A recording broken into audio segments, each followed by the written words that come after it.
Introduction. Though I look old, yet I am strong and lusty. As you like it. When Sidney Smith, towards the close of his life, considered the changes which had passed over the country within his recollection, he said that he wondered how the young men of his time had managed to preserve even a decent appearance of cheerfulness. Sidney Smith died in 1845, just at the beginning of those deeper and wider changes of which he suspected nothing. For though he was a clear-headed man in many ways, he was no prophet. He saw the actual and the present, but was unable to feel the action of the invisible and potent forces which were creating a future to him terrible and almost impossible.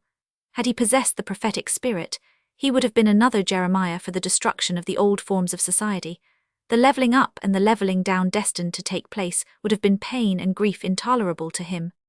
I have always maintained that the 18th century lingered on in its ways, customs, and modes of thought until the commencement of Queen Victoria's reign, and I regard myself with a certain complacency as having been born on the fringe of that interesting period. I might also take pleasure in remembering that one who has lived through this reign has been an eyewitness, a bystander, perhaps in some minute degree an assistant, during a revolution which has transformed this country completely from every point of view, not only in manners and customs, but also in thought, in ideas, in standards, in the way of regarding this world, and in the way of considering the world to come. I do not, however, take much pleasure in this retrospect, because the transition has taken place silently, without my knowledge.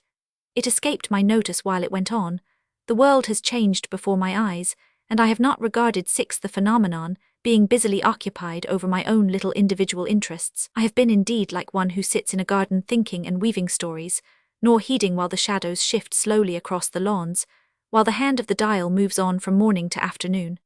I have been like such a one, and like him, I have awakened to find that the air, the light, the sky, the sunshine have all changed, and that the day is well nigh done.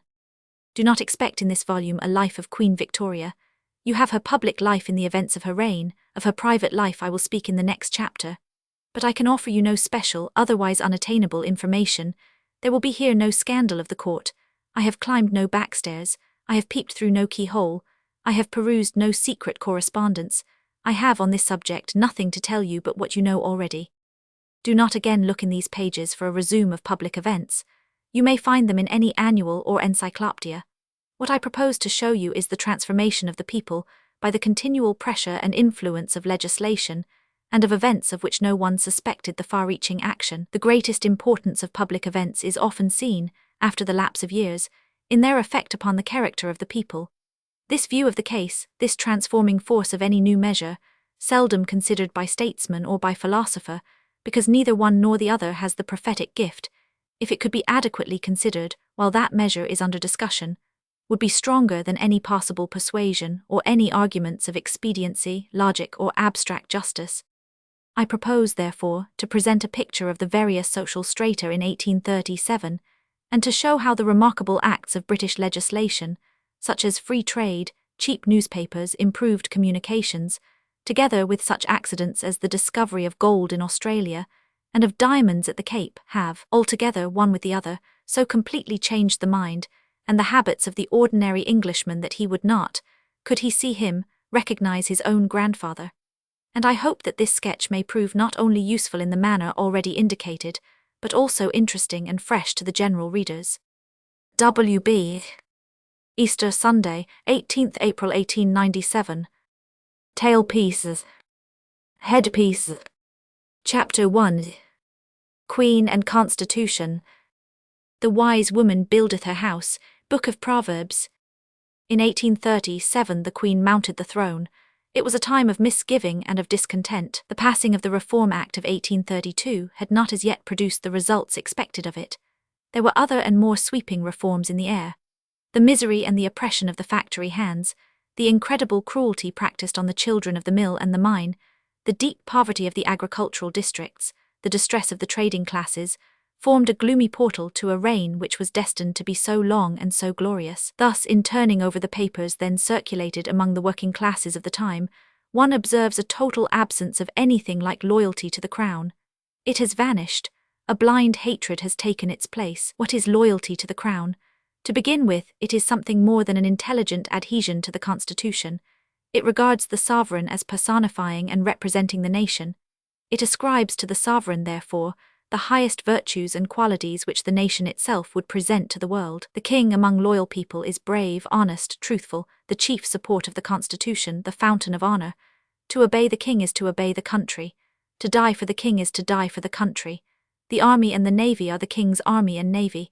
The king grants commissions. The king is supposed to direct military operations. The king is the first gentleman in his country.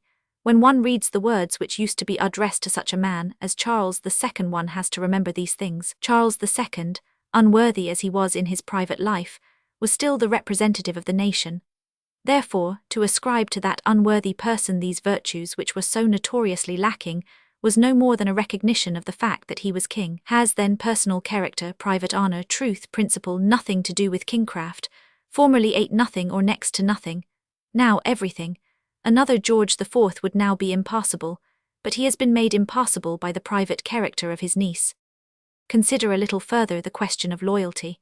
I say that in 1837 among the mass of the people, even among the better class, there was none. Indeed, the loyalty of the better sort had suffered for more than 100 years many grievous knocks and discouragements. The first two Georges, good and great in official language, were aliens. They spoke a foreign tongue, they saw little of the people, yet they were tolerated and even popular in a way because they steadfastly upheld the Constitution and the Protestant religion. The third George began well. He was a prince always of high moral character, strong principle and great sincerity. Since Edward the Confessor or Henry VI there had been no sovereign so virtuous, but his constant endeavors to extend the royal prerogative, his obstinate treatment of the American provinces against the impassioned and reiterated entreaties of Chatham, Burke, and the City of London, his stubborn refusal to hear of parliamentary reform, his desire to govern by a few families, his long affliction and seclusion destroyed most of the personal affection with which he began. His successor, the hero of 1,000 caricatures, a discredited voluptuary, never commanded the least respect except in official addresses, nor did William IV, old, without force or character, without dignity. Wherefore in 1837, when the cry of our young queen was raised, it met with little response from the great mass of the people. The Duke of Kent. In its place there was an eager looking forward to revolution and a republic. There can be no doubt that in the 30s and the 40s there were many who looked forward to a republic as actually certain, that is to say, as certain as the next day's sun. The Chartists numbered many strong republicans in their body, though the law of treason forbade them to put forward the establishment of a republic as one of their aims. There were newspapers, however, which spoke openly of a republic as a matter of time only. The great European upheaval of 1848, save for the miserable fiasco of the Chartist meeting, left this country undisturbed. Not a single Republican rising was attempted in Great Britain. Those living men who can remember 30 or 40 years back can very well recall the Republican ideas which were floating about in men's minds. Where are those ideas now? They are gone, they exist no longer save perhaps among a very small class. I do not know even if they have an organ of their own. The reason is that as the Chartist movement, the agitation for reform, was due mainly to the widespread distress and the discontent of the country, so, when the distress vanished, the desire for change vanished also. The Duchess of Kent. In this account of transformation, the return to loyalty must be noted first. It is not only loyalty to the Queen herself, though that is universal, but to the Crown. There is a general feeling that the nine leader of the nation, not the imperator, dictator, or emperor, but a nominal leader, such as our own, one under whose presidency the government is carried on, who is not, however, the government, is more conveniently the heir of a certain family rather than a person elected by the country at large at regular intervals. The United States think differently. This, however, is what seems to us. We do not want a great popular election convulsing the country once every 4 years with a desperate party struggle. We have already quite as many elections as we want. We are quite satisfied if our president succeeds when his time comes, gives his name to the events of his reign, and continues in the presidential chair for life. We ask of him only to make himself as good a figurehead as he can. We expect him to observe his coronation oath, and we beg him, if he wishes to stay where he is, not on any account to intrigue or scheme for the extension of the royal prerogative. On the other hand, we willingly agree to attribute to a sovereign all the glories of the reign, as if he himself commanded the armies and the fleets, as if he himself enlarged science and learning and philosophy, as if he himself were a leader in literature, science and art. This is because the sovereign is the representative of the nation, in the same way the disasters and miseries of the reign must also be placed to his account, as if he himself were the author and the cause of everything. Thus by far the greater part of the distress and discontent which prevailed during the first years of the reign, 1837–48, was attributed in the minds of the people as due to the sovereign and the monarchical forms of government. With the gradual return of loyalty, gradually grew quieter the old clamours for the abolition of the House of Lords. I will show you some other reasons why this clamour ceased. First of all, in times of prosperity political changes are never demanded. A revolution presupposes a time of want, distress, or humiliation. We have enjoyed a time of general prosperity for many years. I believe that Americans find it hard to understand the continued existence of our upper house. Well, but something may be said for that. Thus, the House of Lords contains about 650 possible members. Of these about 30, or even less, and those including the law lords, do the whole work of the House. These 30 are in a sense representatives of the whole number, not regularly elected, but allowed to be the representatives. It is quite conceivable, even by the strongest advocate of popular election, that a body of 650 gentlemen, all of the best possible education, nearly all advanced in years, all independent in their circumstances, all wealthy with no private interests to advance, unconnected with commercial enterprise, with no companies to support, no schemes of money-making in the background, might elect out of their own body a second chamber of much greater weight and moral authority than any body elected by the multitude. In such a house, one would argue, there is no place for bribery, jobbery, or corruption. In fact, there are none of these things. The Duchess of Kent and Princess Victoria, age 2. The Princess Victoria, age 4. Autograph of Princess Victoria, age 4. But it is objected, a caste is created, and there should be no such thing as a caste. Perhaps not. If we were to start anew, we would have none. Australia has none, nor New Zealand. In our case, however, the caste is 2,000 years old and more. It is venerable by reason of its age. It would be extremely difficult to remove it. Moreover, it is a caste rendered innocuous by the simple provision that the younger sons do not belong to it. None but the head has any power or authority by reason of belonging to it. It is a caste not of so many families, but of so many men. Moreover, English people like old institutions. This House of Peers, therefore, is not only kept on, but is rendered popular by the continual infusion of new blood, the continual election to the House of new men with no family connection or influence. Among the recently made peers there are successful men of business, engineers, physicians, manufacturers. Tennyson, Lister, Leeton, Kelvin show that a peerage is at last open to literature, science, and law. Again, it is objected that the House of Lords can oppose a popular measure, so can every upper house. But the peers, though they often send back measures amended, never refuse to assent to measures which are understood to be desired by the mass of the people. Again, any profligate may sit in the House. This is an objection which is met by the simple fact that a peer of well-known bad character would not dare to present himself in the House of Lords, but the peers represent Norman blood and feudal ideas. Nothing of the kind. Most of the lords are of quite recent creation and are sprung from families obscure and even humble. Here is an instance. I was once conversing with a bricklayer, an elderly 11 man who had formerly been a prize fighter. He began to talk of a certain noble family. My father, he said, used to go poaching with his grandfather. They were both employed on the same farm. His grandfather went into the town of and set up a shop for game, hares and rabbits and such, which my father poached for him till he got took and went to prison. The sequel is obvious. The man who started the shop and made the other man do the work and undergo the risk for him, got on. His son started life in a higher plane, showed abilities, grew rich, and was eventually created the first peer of his family. This is perhaps an extreme case, but the point is that Englishmen are constantly working their way to the front by sheer ability, and without any family influence whatever. That when they are well to the front they receive peerages, that the whole family is thereby raised in the social scale, and that every peer represents a network of cousins, nephews, and relations who rejoice in his rank because it lends them to a certain social superiority. Pierrepont Park, Broadstairs, Kent. One of the early residences of the Queen. Victoria. Kensington Palace. 1826 December. Princess Victoria, age 6. The music room at Pierrepont Park.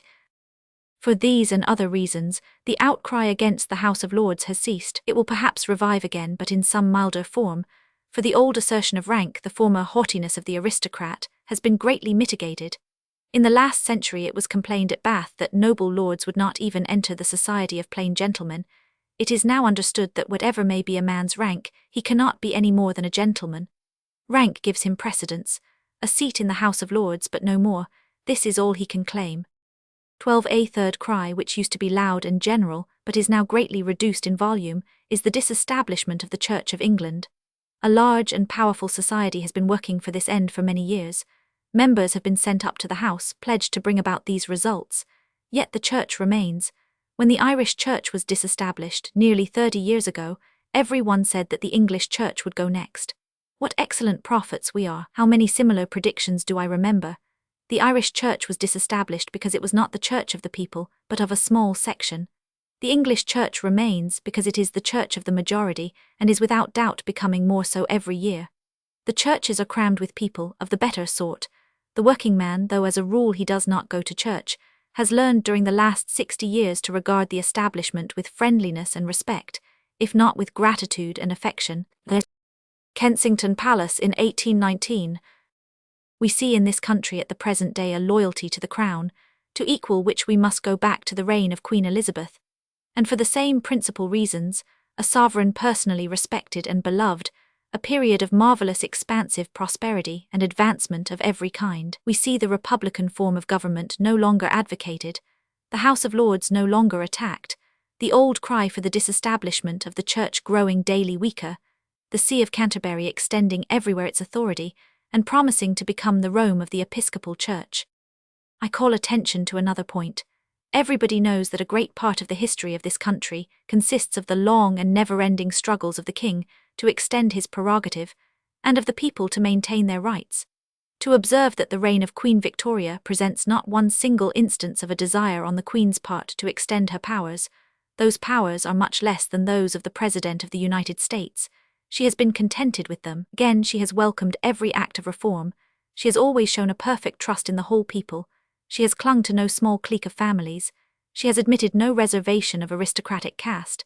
She has willingly received as her ministers such men as Gladstone, Disraeli, John Morley, James Bryce, and others who have no pretensions whatever to aristocratic descent. She has been, in a word, entirely loyal to the Constitution. She has lived not for herself, but for the Empire. It is impossible here to avoid saying, what everyone else writing on this subject has already said, something about the extent and population of the British Empire. Under the Union Jack at this moment, there lie the British Islands, Egypt, India, Burma, a part of Borneo, Australia, New Zealand, the Dominion of Canada, the West Indies, South, East and West Africa, with innumerable islands scattered over the face of the whole globe. A great deal of this territory has been acquired since the year 1837. At that time vast tracts of it were worthless deserts, for which no one ventured to predict a future. Australia contained a few thousand whites, New Zealand not half a dozen, South Africa 13 was the Cape and nothing more. Canada contained only the 2 divisions, there was no emigration, there was no thought of emigration. The exports and imports of the country, though they were thought large at the time, were only worth 100 millions sterling, against 400 millions at the present day. The national debt in 1837 amounted to 30% of the wealth of the whole country. At present it is 714% on that wealth. In 1837 there were 28,000 merchant ships belonging to Great Britain and her colonies. At present there are about the same number, but with 4 times the tonnage. And so on with tables of figures which show the advance made by the country in every branch of industry and enterprise. Above all things, we may look round and observe that, just as on the site of Fort Dearborn of 1837 now stands the splendid city of Chicago of 1897, so, where there was nothing in 1837 but wild plain and lonely hill, there now stand crowded and busy cities like Melbourne and Sydney. There now lie bathed in the golden sunlight populous colonies like Manitoba and British Columbia. There now look upward in their youth of hope nations like New Zealand. Great Britain in 60 years has become the mother of 4 nations. Yet a little while, a few years, and these nations, Federated Canada, Federated Australia, Federated South Africa, United New Zealand, will be 4 independent nations, proud, strong, eager to meet whatever fortune may send them, with the prayers and the blessings of the little island whence they sprang. Kensington Palace in 1897. It remains to be seen what reception they will get from the United States. whether there will be only 5 independent Anglo-Saxon countries allied with each other, and the mother country by bonds never to be broken, while the 6th still holds aloof, or whether the 5 shall become 6, all independent, neither one before nor after the others, and so the unity of the race be preserved, and its destiny as the leader of the world be assured. As for the public and the private life of the Queen, I have told you that I know no more than you yourselves, that she ascended the throne, a young girl of 18, that she married happily, that she has been blessed with many children, that she has lost her husband and 2 of her children, and more than 2 of her grandchildren you know already. Despite the fierce light that beats upon the throne, there is nothing, absolutely nothing, in her long occupation of that seat which has to be concealed or defended. No prince has ever occupied a throne with greater loyalty to his people's liberties. Nay, those liberties have increased and broadened without a word from the Queen to stay their advance. Religious disabilities have vanished. The Catholic, the dissenter, the Jew, the atheist are on the same level with the Anglican. The franchise has widened without a sign of opposition from the Queen. It 14 may be said that she has been admirably advised. Perhaps you will acknowledge, however, that it is the first characteristic of a noble mind that it can understand, and will listen to, advice. Foreigners cannot, perhaps, fully understand the depth and the reality of that loyalty of which I have spoken. It is a personal as well as constitutional loyalty. They can, however, understand, and they will acknowledge, that there has never lived upon the earth a woman who in her lifetime has created, and has inspired, and has possessed so much affection, respect, and confidence from all parts of the world. Of the good woman what saith the wise King Lemuel, who wrote too little from the oracle which his mother taught him? She spreadeth out her hand to the poor, yea, she reacheth forth her hand to the needy. Strength and dignity are her clothing, and she laugheth at the time to come. She openeth her mouth with wisdom, and the law of kindness is on her tongue. Her children rise up and call her blessed. A woman that feareth the Lord, she shall be praised. Give her of the fruit of her hands, and let her works praise her in the gates. Tailpieces. Headpiece. Chapter 2. Transformation of the people. Bless thee, bottom, bless thee, thou art translated, Midsummer Night's Dream. 8. Above all things, gentlemen, says Goldsmith's prisoner for debt, let us guard our liberties. What were the liberties of the people? They were very real, but they did not open the debtor's prison, nor did they include representation. You will hardly believe that the old condition of things should have lasted so long. Before the Reform Act of 1832, the only persons who had votes at elections were freeholders. In some boroughs the electors were the mayor and corporation. Some were pocket boroughs, in which the territorial magnate of the neighbourhood nominated the member. In some there were only 2 or 3 electors, who openly put up the seat to the highest bidder. The House of Commons was a body made up almost entirely of younger sons or cousins of the Lords, who voted as they were ordered. Many of the members held places under government. They voted as they were told. Many of the members were bribed on every important occasion. On the declaration of the American War of Independence, it was in such a house Mr. Burke vainly thundered and protested that taxation in a free country could only go with representation. Alas, the liberties of the country had no other guard than the House of Commons, and the House betrayed the country. It took 60 years of almost continual struggle to get the Reform Act of 1832, yet in a country of 20 millions no more than 440,000 had votes. There are now 6 million voters. That is to say, the suffrage is practically universal. There are people still outside the wide limits of the franchise, but they are, as a class, so poor, so held down by the hourly necessities of finding food, that they can hardly be considered as suffering any loss of dignity by having no votes. For my own part, I do not think that the suffrage should be a matter of right, nor should it depend upon income or rent. I think 16 that a man before he is allowed to vote should show that he possesses some knowledge of the history of his country and its constitution. I do not expect anyone to agree with me, but that is my opinion. Princess Victoria, age 8. Consider next the changes in the conduct of elections. Formerly the election was open and public. It occupied several weeks. During the whole time the town was filled with violence, clamour, drunkenness and bribery. The elector had to fight his way to the hustings. The mob, which took sides with impartial ferocity, fought each other and hustled the electors. Since it was proclaimed how every man voted, electors had to vote against their conscience for the sake of their private interests.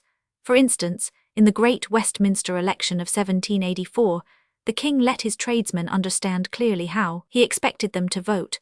A contested election cost many thousands. No one could sit in the House who had not an estate worth £300 a year at least. Roman Catholics, dissenters and Jews were not permitted to become members of Parliament. On the other hand, an election of the present day is conducted with perfect order. There is no shouting, there is no fighting. At 8 o'clock in the morning an office is thrown open.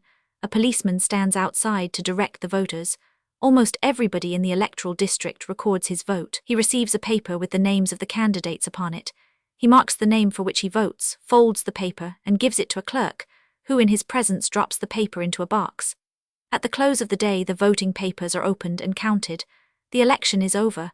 There has been no bribery, nobody knows how any man has voted, and the whole business is complete in one day. In changing the franchise and the mode of election we have changed the House of Commons itself. It represents the people, not one class only but the whole people. There are in it younger sons of lords. They no longer come in as nominees but on their own merits. There are no pocket boroughs. There is no property qualification. Some of the members are lawyers, some literary men, some tradesmen, some working men. All the nation is represented in that assembly. The House is no longer the rich man's club as it used to be, but it represents the nation. It is no longer a fortress of prejudice and conservatism, but it represents the nation. And consider the vast accession of dignity and self-respect to the working classes when they realize that the government of the country is really and actually in their own hands, and that they can bring in their own members of Parliament without coercion and without fear. A watercolor drawing by Princess Victoria, age 12. The next change is in education. 60 years ago the mass of the country was uneducated. Millions could neither read nor write.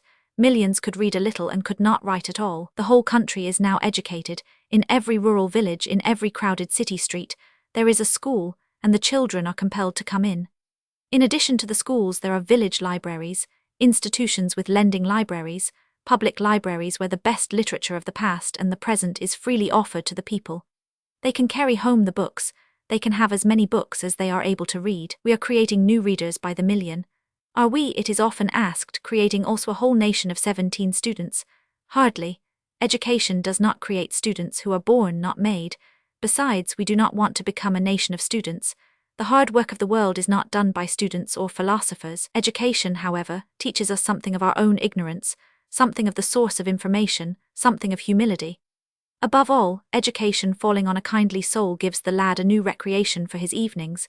Instead of horseplay along the streets, instead of drinking at a bar, instead of keeping company with a girl every evening he reads. He does not read for instruction, he pursues no course of study, he reads just for recreation. But such is the character of the reading found for him that he imbibes a great amount of information, learns manners, and acquires a higher standard of morals. The circulation of the penny weeklies proves that he reads. There are 100 of them at least.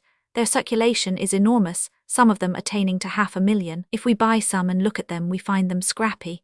They are not vicious or immoral or seditious, they are the exact opposites of these. But they are scrappy. It would seem as if their readers, which is probably the fact, are incapable of a sustained argument, and like to be stimulated by short stories of adventure, odds and ends of history, and so forth. Think, however, of the change from a nation which was in great part illiterate in 1837 to a nation which knows something of history and something of geography, and which now reads with avidity. Hardly a cottager now but takes in his weekly newspaper. Lloyd's Weekly News is, I believe, the most widely circulated of them. It claims more than 1 million readers. It owns a great pine forest in Norway to supply its paper, and it is a most respectable paper, popular and full of news, taking one side strongly but never scurrilous. If you want to understand the English rustic of the day, send for the last number of Lloyd's and read it through. I am sure that after reading this journal your appreciation of the British rustic will be distinctly raised, and you will own that he is changed indeed. An etching by Her Majesty. Consider next the widening of the world. I think that it is the tendency of those who live in a small country to make it smaller by their own seclusion. The rustic, for instance, formerly knew nothing of the world but his farm and his village and the nearest market town, whither he carried produce or drove the pigs on market day. This town, which once a week was enlivened by the crowd attending the market, the farmers at the corn exchange or the cattle sheds, the cries of the people at the stalls, the farmers ordinary at the principal inn, was to the rustic a metropolis, a centre of gaiety. There 18 came rumours, it is true, of an outer world. Somewhere or other there was a king. A recruiting sergeant carried off a young man here and there. There were recollections of the great wars when wheat went up to 103s a quarter, when farmers became squires and squires became peers, but the rustic remained where he was. The village was so full that wages ran down, even while wheat went up. In Devonshire, a man of 80 years assures me that the wages of the agricultural labourer in his youth were sevens a week, with a 2 or 4 roomed cottage, and a pound or two to be made at harvest time. Such a man with his family never tasted meat all his life, except sometimes a piece of fat pork. His children lived chiefly on oat cake. The man's drink was rough, harsh cider. It seems incredible how strong men of splendid physique could have been made out of such materials. The coronation spoon. The ampulla or receptacle for the holy oil for anointing. This man's position is now so far improved that he receives about 20 shillings a week, with harvest allowances, that he has an allotment on which he grows his vegetables, that he keeps poultry and a pig, that he eats meat of some kind every day, that his wife and children go warmly clad. The coronation vestments. What has caused this change? The widening of the world. How the world was first discovered by the English rustic to be so wide and so empty, I do not know. It was during the 20 years between 1815 and 1835 that the discovery began. At first it spread very slowly. The rustic heard of it at the market town. He met with a sailor who talked about the splendid chances beyond the seas. He heard letters read from settlers in Canada and Australia.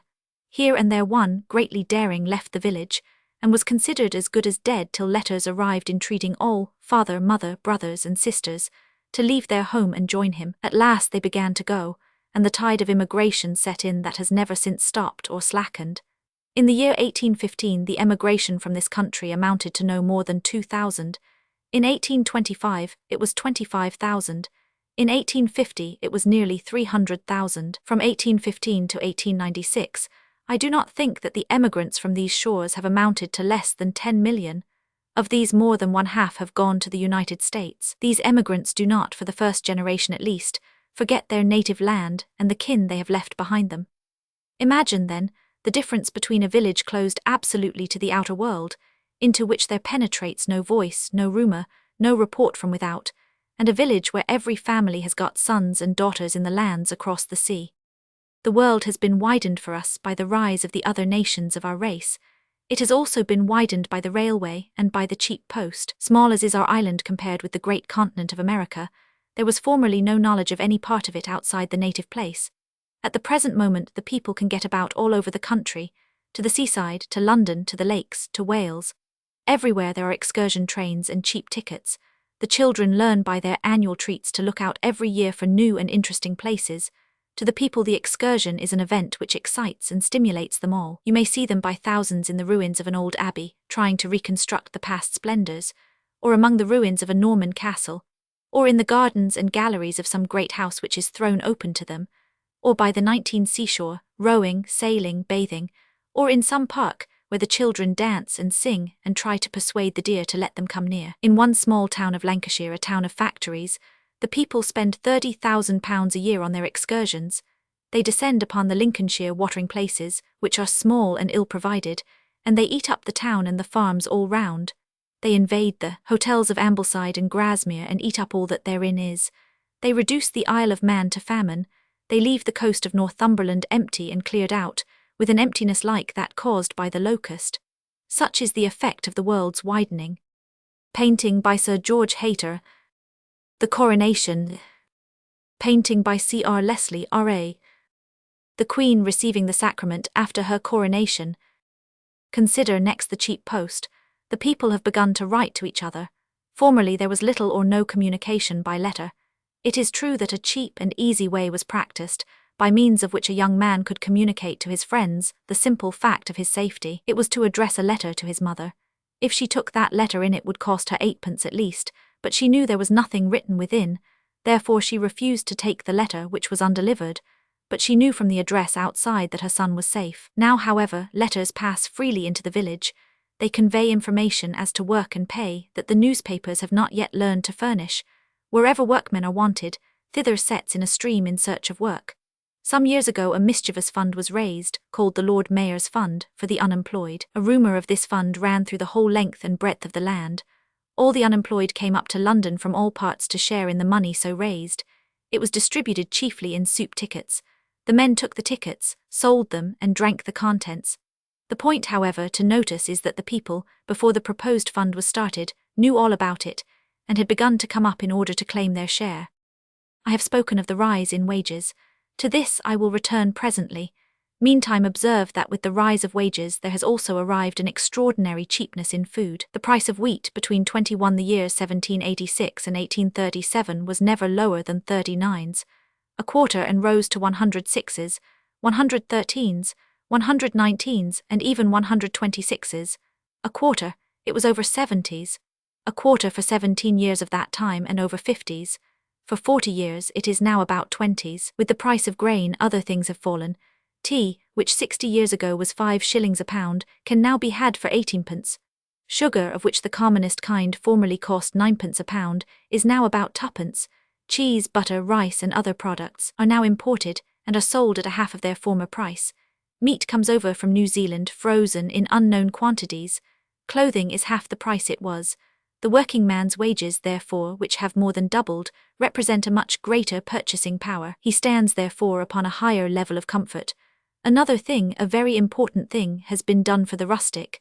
By an act passed quite recently, village councils, parish councils, have been founded. To these councils, elected by the working classes from themselves, are entrusted the governing of the parish, the lighting, paving, cleaning of the streets, the order and police, and all matters belonging to the daily life of the place. On these councils the squire and the parson may sit if they are elected, but they have no more power than the others. So far it is reported that without the presence of the squire or parson the new councillors flounder. This, however, was to be expected. Painting by Sir G. Hayter. Princess Victoria, age 16. In the year 1837, any person who owed another any sum of money, however small, was liable to be arrested for debt, and if he would not pay, he could be thrown into prison and kept there till he did pay. Thousands of unfortunate debtors were kept in prison for the whole of their lives on account of some miserable debt which, if they had been out of prison, they could have paid off in a short time. There was a devilish malignity about the law which enabled an attorney to roll up a bill of costs, which the prisoner had to pay, on this pretence, and that, like a snowball increasing as it rolled. The warders of the prison demanded fees and garnish, in default of which the prisoner was turned into the poor side, where the privations and misery and enforced idleness were terrible. If a working man got into prison, as was always happening, there was no hope for him. The costs went mounting up, he could do no work, he must sit down and starve. Outside the prison, what became of his wife and children? In the year ending 5th January 1830, 7114 persons were sent to the prisons of London for debt. In 1840, the number of prisoners for debt were 1732 in England, in Ireland under 1,000, in Scotland under 100. By the Act of 1861, imprisonment for debt was forbidden, except in case of debt fraudulently contracted. In 1887, by the Bankruptcy Act, imprisonment for debt was virtually abolished altogether. A terror was removed from life when the walls of the Fleet and the Queen's Bench were taken down and the gates thrown open. The recovery of small debts is now entrusted to the county court, where the judge makes an order that 22 so much should be paid weekly or monthly. If the debtor breaks that order, he is liable to imprisonment for contempt of court. The English working man has been accused of servility. Such a charge could never be brought against the working man of London or of the North. That servility existed in some of the agricultural districts was undoubtedly true. How should it be otherwise when a man's daily bread, his work, his home, his wage, depended wholly on one man, the squire? His village was his prison, he could go nowhere else, there was no work for him out of his village. The squire was his overlord, to use the old phrase. He was not legally, yet he was in reality a scriptus gleb bound to the soil. He looked for help in sickness and in trouble to the great house whose ladies looked after the village, helping, feeding, clothing, and admonishing. The man was like a child in leading strings, or at best like a schoolboy under rule and discipline. With the cause of that servility, the fact itself is vanishing.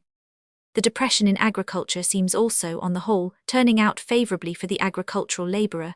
The farms are worked more economically and want fewer hands, but the superfluous hands have left the village. There are now no more than are wanted day by day. If an odd piece of work turns up, it is difficult to find a man to do it. The men are therefore valued in proportion to their paucity of numbers. Their wages, for the same reason, are going up. They live more comfortably, they have more money to spend, they are more independent. Painting by Sir George Hayter. Taking the oath to maintain the Protestant truths. The old laws forbidding workmen from making combinations or covens for the advancement of wages were passed in the 14th century, and remained in force until the year 1825, when they were at last repealed. You think then that nothing remained for the workpeople but to form as many combinations as they pleased.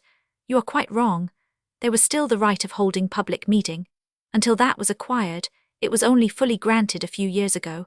The repeal of the old law was practically valueless. The right of forming trades unions has been acquired entirely during the present reign. Now the trades union is not popular. It has been ruthlessly enforced. The treatment of blacklegs has been cruel. Yet no one can deny that the position of the working man has been enormously improved, his independence advanced, his wages increased by the union. The agricultural union has not done so much, partly because the countryman is difficult to manage, partly because it would appear that he wants another kind of union. Thus the skilled agriculturalist is a man who knows a great deal. He cannot be replaced except by one like himself. The best chance, therefore, is to stimulate emigration and keep down his own numbers. Painting by Sir David Wilkie. The Queen's First Council. I have not mentioned among the forces making for advance the abolition of flogging. As a matter 23 of fact, flogging is not abolished, but it is only inflicted upon civilians as a punishment for robbery with violence. About 35 years ago there was a common form of robbery called garroting, in which violence and brutality were commonly exhibited. By the advice of the judges, the garrotter on conviction was flogged. It is maintained that the flogging practically stopped the garroting. However that may be, there is no doubt that the ruffian who suffers that punishment dislikes it extremely. But this punishment did not affect the respectable classes. In the army and the navy, on the other hand, where flogging was practiced continually, it did affect them. And it seems wonderful that, in the face of the prejudice against the service which these punishments created, we should have been able to maintain an army at all. It is, however, just to state that flogging in the army had been enormously reduced. In 1869, there were only 21 soldiers flogged out of our whole army of 150,000, while an able seaman of the first class could not be flogged at all. And in the same year, in the whole of the navy of 80,000 men, only 8 were flogged. By the Army Discipline Act of 1879, flogging was finally abolished. But I repeat, I do not consider this reform as affecting materially the mind of the English working man. Now read through this long list of reforms, every one of them exercising steady, continual, irresistible influence upon the individual. What changes do you expect to find in him? The Queen in bridal dress. He has become, in fact, more independent, more responsible. He knows so much more that he feels his own ignorance. He is not so easily led by a demagogue. It is not so easy to inflame his passions. He thinks and asks questions. He is better fed, better clothed. He walks more upright. He is no longer a machine. He understands the power of combination. He sits at the table of his parish council on equal terms with the squire and the vicar. He no longer regards his native village as the place to which he is bound. He has friends in various parts of the world. They come home from time to time and they tell him of these countries, republics all except in name, where there are no squires and no landlords, and he asks himself whether it is better to stay on in the old place or to try for a bigger thing beyond the seas. Changed as he is, and certain to change yet more and more in the immediate future, do not forget that the English working man, even of the town, feels a great shrinking about leaving the old home. In a village this seems natural. The place is calm and lovely, the ancient church with its grey tower standing in the churchyard, where the rooks and pigeons and blackbirds keep up a continual chorus, the village green, the village inn, the gabled cottages, the gates that lead to the hall, the fields and hedges, the 25 stream and the hills and the hanging woods. These things enter into the very heart and soul of the Englishman. He loves them all, he cannot choose but love them, though he would not know how to express his affection. In the churchyard he knows the mounds that belong to his own people. In the tavern he sits among his cronies on the polished settle beside the fire, his mug before him, his pipe in his mouth. In his heart he wants no other life. These things he could not find in America or Australia or New Zealand. Yet he is changed, and if you wait for 20 years you will no longer recognize him for what he was. He is getting a touch from America, a thought from Australia, a custom from New Zealand. He will be a citizen of the world, and if I read the signs aright, he will become before another generation the owner and the master of agricultural England. Painting by Sir George Hayter. The Marriage of the Queen to Prince Albert. Let us leave the village and turn to the town. There are two books in our literature which tell of English factory life in the early part of this century. One of these is Disraeli's Sybil, the other is Mrs. Trollope's Michael Armstrong. I fear that these two books are not read so much as they should be, partly perhaps because we do not love to dwell too much on the shameful side of history. The condition of the working man before the Victorian era is indeed a very shameful part of history. The record of the factory and the mine is very black. Let me show you something of what it was. I tell you beforehand that the story proves that power over his fellow men must never be entrusted to any man, for he will abuse that power, he will become an oppressor and a tyrant. He began this oppression with the children. He has a mill, a factory, a mine, in which he made the children work. He worked them so cruelly, he gave them such long hours, such poor food, such 26 wretched clothing, that he lowered the vitality of these unfortunate children so that an epidemic broke out among them. It carried off thousands. This frightened the owner of these children, because if they all died, what would become of his mill? Then the House of Commons interfered, very reluctantly, because to stand between the master and his man was felt to be a dangerous innovation. It interfered, however, and passed a law which forbade children under 9 to be employed in a factory, and limited their hours to 12, exclusive of an hour and a half for rest and food, so that by this merciful act a little girl of 10 might be, and actually was, made to work from 6 in the morning till 7:30 at night. Can one conceive a readier method of destroying strength, youth, self-respect, everything? But the injured millowner got over this law. He was not forced to make the children work continuously. He therefore made the children work in relays, so that they had half the night as well as half the day to work in. This went on for 30 years before the nation was moved by the injustice and cruelty of the thing. An act was passed that no children should work between 8 p.m. and 5 a.m., that children under 13 should not work more than 48 hours a week or 8 hours a day, and that those under 18 should not work more than 68 hours a week or 13 hours a day. As I told you, the man who had the power exercised it cruelly, heartlessly, ruthlessly, for the conversion of his people into slaves. Paintings by Winterhalter. Prince Albert and Queen Victoria at the time of their marriage. Then, because the act spoke of the factory or the mill, and not of the mine, they took the little children and dropped them into the coal pit. When the boy or the girl was 6 years of age, 6, think of it, they took the little thing and put it in a dark passage, underground, with instructions to open and shut a door in order to let the trucks come and go. All day long, for 12 hours, that innocent infant 27 was kept in the dark opening and shutting the doors. They worked from 4 in the morning till 4 in the evening. When they were taken up they were stupid, and cared for nothing but to sleep. When they grew older they pushed the trucks with their heads. When they grew older still the lads became hewers of coal. The girls, now women, continued to push the trucks with their heads or to drag them, clad in nothing but a pair of short trousers. This was done in a Christian country which boasted of having abolished slavery. Observe that there was no chance for these children ever to learn anything, ever to do anything, except to continue all their lives in the coal pit.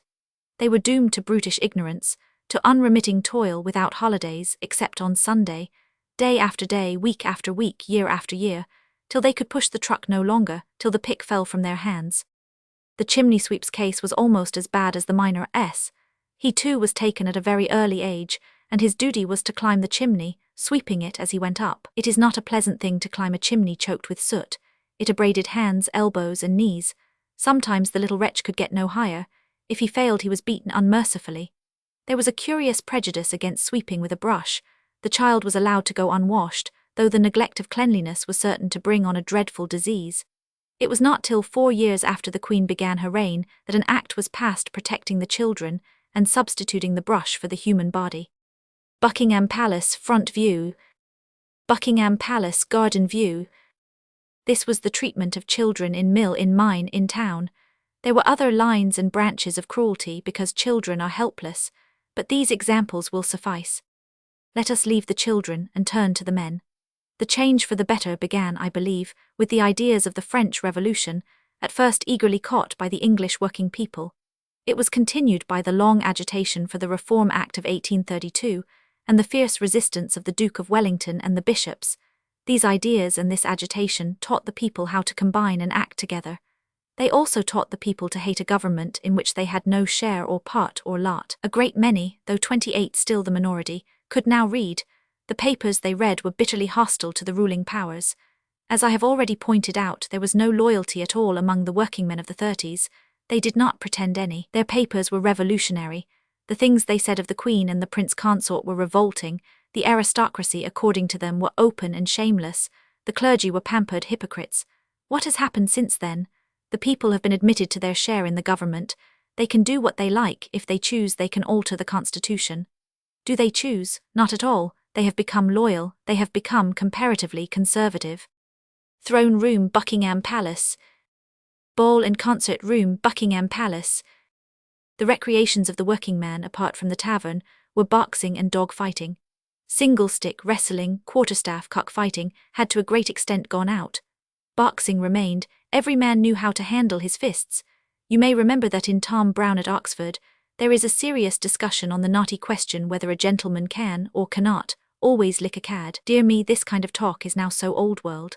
However, a man was always supposed to be ready to strip and engage, gentleman or cad. Dickens's stories contain many instances of the rough and ready turn-up. The change is a gain from one point of view. It is a loss from another that the noble art of self-defense has fallen out of practice. It is, further, a gain as well as a loss, that it shows signs of returning to favour. There are still fairs left. Several fairs were held in the neighbourhood of London.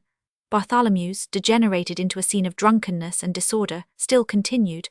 Greenwich Fair continued, and Diptford Fair. There was also a fair at Barnet, but the fairs had practically gone out of the life of the country. It was a mark of the times that the working classes no longer delighted in the noise and the ribaldry that disgraced the later years of the London fairs. I have spoken of education in the rural districts. Long before the young rustic could learn to read 29, the townsmen had the chance of some education. There were many charity schools. There were the schools of the National Society and of the British and Foreign Society. There were also the Sunday schools. Criminal procedure does not, perhaps, affect the average civilian. At the same time, one learns that before 1836 it was actually forbidden that a prisoner should defend himself before the jury by counsel. Imagine, if you can, a timid, shrinking girl, called upon to plead for her life in open court after being maddened by jargon, which she did not understand, and formalities which only filled her with bewilderment. It is said that the judges themselves repaired this evil. It is quite possible. Our judges have always been superior to the laws they have had to administer, but then the prisoner was at the mercy of the judge. He might, or he might not, find a remedy for the speechlessness and the incapacity of the prisoner. If you take up a bundle of old newspapers, you will find that every one of them has got a red stamp upon it. This was the tax upon newspapers. It was a penny a copy in 1760.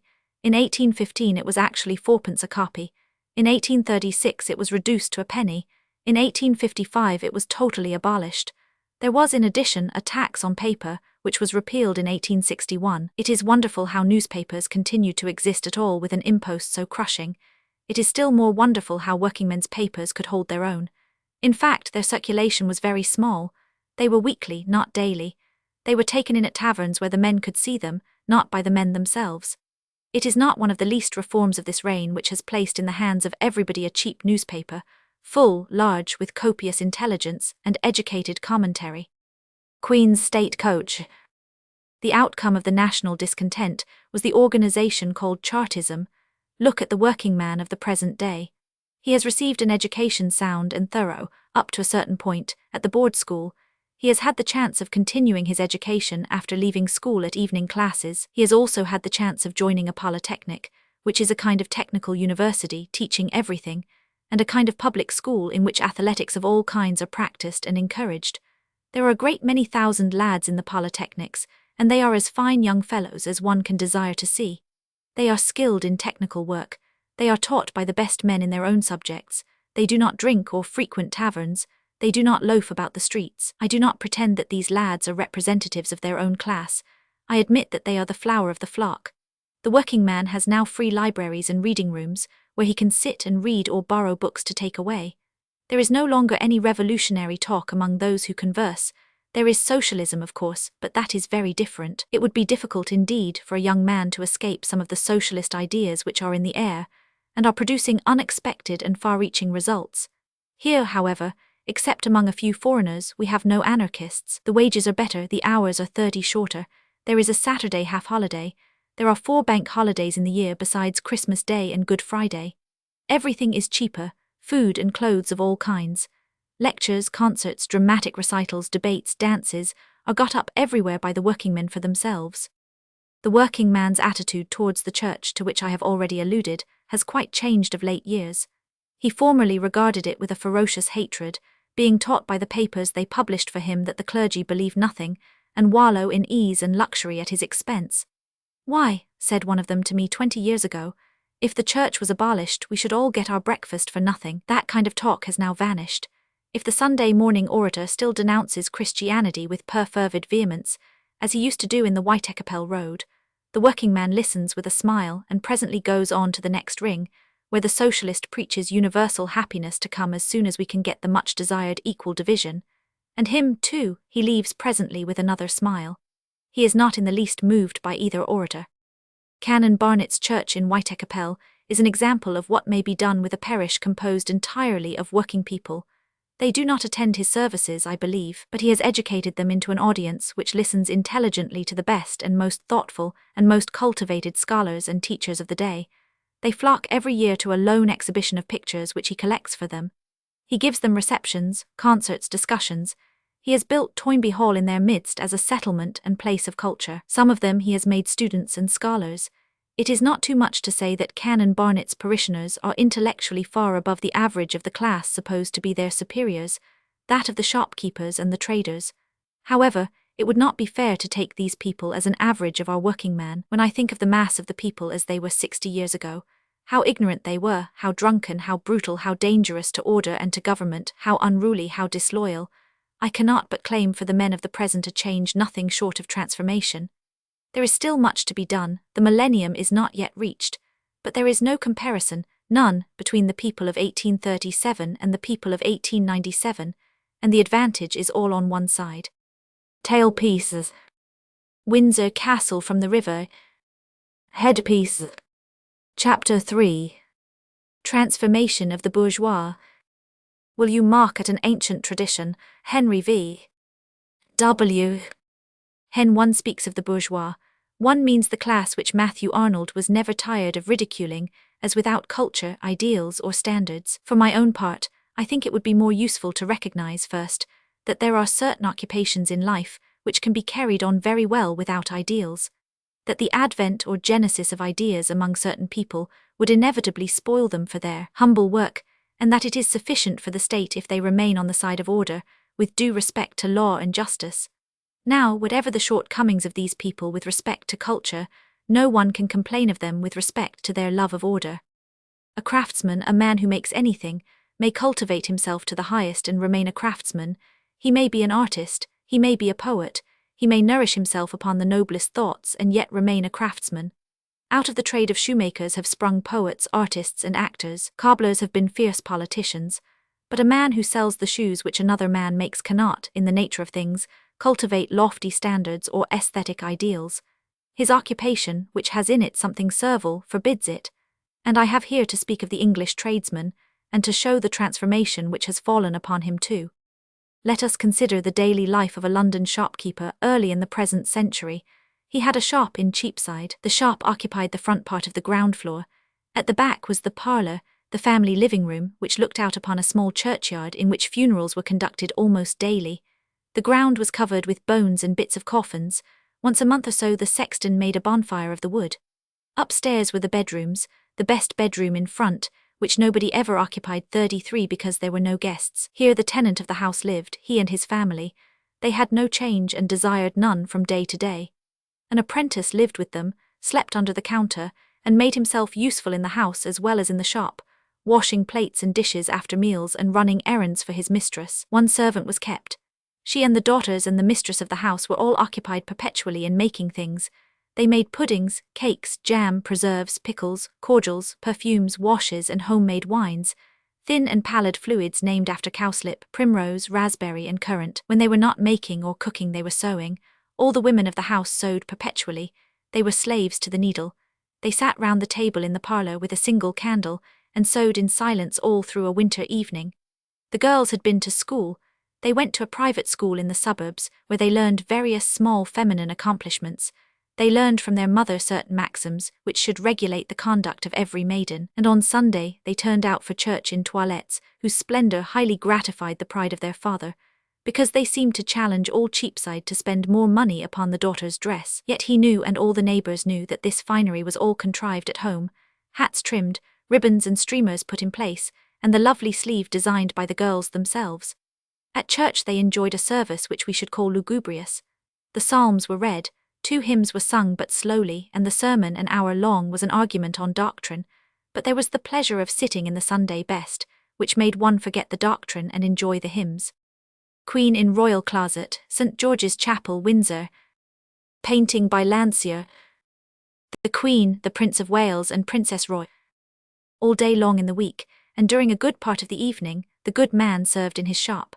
It was a shop of which survivals may still be found in various parts of London, a shop with a round window furnished with many small panes of glass. The window was not garnished with the choicest 34 wares which this dealer had to sell, not at all. He prided himself on keeping much better things within than those which he chose to show. After dark, the window was illumined by 2 or 3 candles. He breakfasted for the most part on tea and toast. He dined at 1 o'clock, plentifully if not luxuriously. It was not the custom among his class to invite friends to dinner. The house, in fact, was regarded as a kind of sacred harem, to which no one was invited. Friends, however, were taken to the tavern. Unless he was a dissenter, this citizen was a member of the vestry, and served all the parish offices. On Sunday he dined more plentifully than on a weekday. He was a member of a club which met once a week. There he exchanged sentiments which we should call commonplace, but they were expected. Any other sentiments would have affected his friends painfully, with doubt and misgiving. These sentiments were based upon convictions fixed and unalterable. He believed, long before any reform bill, that the only land of liberty was Great Britain, that British armies were irresistible, and British fleets were ever victorious, that the greatest enemy to mankind was the Pope, that the greatest crime conceivable was not to pay your debts, especially debts contracted with a tradesman of Cheapside, that the greatest disgrace was to become bankrupt. A debtor's prison he regarded as the chief safeguard and stay of British trade. He would listen to no sentimental nonsense about locking up debtors. Every debtor ought to be locked up, ought to be flogged, ought to be hanged. The Queen's Private Chapel, Windsor. St. George's Chapel. He entertained no sympathy with trades unions. The working man was the servant of his employer. It was not for him to regulate his own wages and his hours. He was to take what he could get, what the generosity of his master, what the conditions of trade, allowed him to have.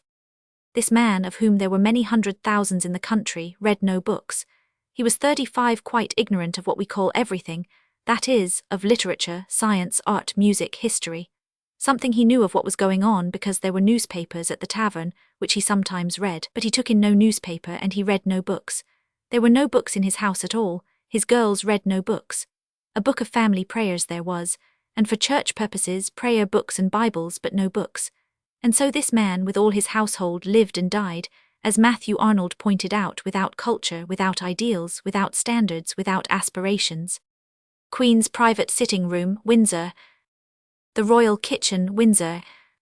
He had become, after the mob riots of the 18th century, a prodigious coward. Formerly, as in 1715 when a mob appeared in the street, he had run to the mug house or tavern, seized a club, and sallied forth to disperse that mob. Gradually he lost courage. He stayed at home. He was sleek and fat and unwarlike. When the mob came along he put up his shutters, locked his door and sat behind it trembling. However, the establishment of the new police sufficiently repressed the mob, and made the question of the civic valor no longer necessary. For holidays he had none, that is to say, he felt no need of any change year after year. He lived the daily routine and would not alter it if he could. Some of his neighbours, a few, had begun to go in the summer to Brighton or to Margate. Not our friend. He stayed where he was with his nose over the churchyard, and said that London air was best. Once a year he might take his family to Bagnigge Wells or over to Vauxhall. On summer evenings he would walk with them in the pleasant fields outside the city walls. He wanted no other holiday, nor did his people. His daughters married and left him, but he and his wife kept on where they were until the end. The man himself, ill-educated, vulgar, incapable of understanding anything except that which lies on the surface, unfortunately stood in the eyes of the world to represent the city. The trading merchants had gradually withdrawn from the corporation, leaving it to the shopkeepers, so that for a time the 36 mayor and corporation of the greatest city of the world were drawn from a narrow, vulgar part of the community. Not only the city, but trade itself fell into contempt during this interval. You may remember that Thackeray is filled with contempt of trade, with his alderman Garble and the purse-proud merchants. One point must be acknowledged in favour of this man. He was a great stickler for what he called morals, not including that part of morals which deals with the treatment of dependents. Private character he expected of his friends. A young man who came courting his daughters had to bring with him an unsullied private character. You may note, if you please, because the virtue is the foundation of all trade, that in his private expenditure he was thrifty. How, then, has this man been affected by the changes of 60 years? First, his trade is entirely altered. The extension of machinery has affected every line of trade. In watchmaking, for instance, the best watches were made in Clerkenwell. They cost from £6 to £120. A machine-made watch can now be obtained for 20 shillings. So with stuffs, velvets, silks, ribbons, everything, machinery has largely increased the production and has largely diminished the cost. This means, as one effect, that less capital is required to embark in trade. Free trade, which has done such great things for this country, though we make no converts, has largely affected the retail trade. The Queen in royal robes. Apart from his trade, the English tradesman's private life has been completely changed. He no longer lives next to a noisome burial ground in the city. He has a villa in a suburb. He goes into town every morning and comes out in the evening. The old evenings with the city cronies are things of the past. In his suburb there is very little social life even for his children. For himself there is none. He does not frequent theatres or concerts, he stays at home. In the morning he reads a newspaper. In the evening he reads books and plays cribbage. As for his children, they have forgotten the former stage. They are well educated, they go into the professions, they are artistic and become art students, they are as well read as can be desired, they are in the stream of modern ideas. Not only this, but the social position of the tradesman has been raised. Here and there one may find a huge palace devoted to the sale of everything. The palace has been created by the genius of one man, and is controlled by the mind of one man. It is impossible to feel anything but respect and admiration for a man of such great ability, who has created interests so vast and so commanding. The shopkeeper has, for the most part, abandoned the corporation. He no longer seeks office in the city. When he does, he is a man who can hold his own with the merchants who have once more taken 37 over the municipality. The city is the gainer by the change, and so is the London tradesman, because what advances the reputation of the city also advances him. Painting by Sir Edwin Landseer. Royal Group, Windsor, 1843. The forces which have changed the common people have also acted upon himself and his family. The widening of the world, improved communication, and cheap postage and the rest. His young people are not concerned with the polytechnics, but they are moved by the spirit of athletics that drag all the youth of this country into the playing fields. They career over the country on bicycles, they play golf, lawn tennis, cricket, football. They are not shut out from suburban society by the old exclusiveness with which wholesale people formerly regarded retail people. The playing field is a leveller, there is no rank in a football team. Balmoral Castle. Painting by C.R. Leslie. Baptism of the Princess Royal. Let us not forget to remark how large a knowledge of geography is possessed by our friend of Cheapside. You would be amazed at the extent. Sure and certain I am that the average American citizen cannot compare with my man in this respect. He has learned this knowledge by following day after day the wars and rumours of wars which assail the country continually. Since the accession of Queen Victoria, we have carried on war in Canada, at the Cape, in India, in New Zealand, on the west coast of Africa, in the Crimea, in Egypt, in China, in Abyssinia, in Dahomey, in Burma, in Afghanistan, in 38 Chitral, and I know not where beside. This good man, with his newspaper and his atlas, gets up his geography from day to day and from war to war. Painting by F. Winterhalter. Royal Group, 1848. There is perhaps a seamy side to trade of every kind. With that I have no concern whatever. I have only to show here how the events of 60 years have affected the London tradesman, and this, I venture to hope, I have succeeded in doing. Again, it must be understood that I am talking of the better class, not necessarily the richer class, of London retail dealers. There are, I believe, those who live for making money, and have no other care or thought. For them order, law, peace, justice exist for no other purpose than to allow the most perfect freedom for the besting of the customer. The old Cheapside trader was narrow and stupid. These people are neither narrow nor stupid. They are sharp, they exist in every trading city, they are purse-proud and ostentatious, they flourish their wealth at the grand hotels. They wear the finest fur and the richest silk, and if you please we will say no more about them. Tailpieces. Headpiece. Chapter 4. Transformation of the professions. I charge you by the law, whereof you are a well-deserving pillar. Merchant of Venice. Est. 60 years ago there were 3 professions and 2 services.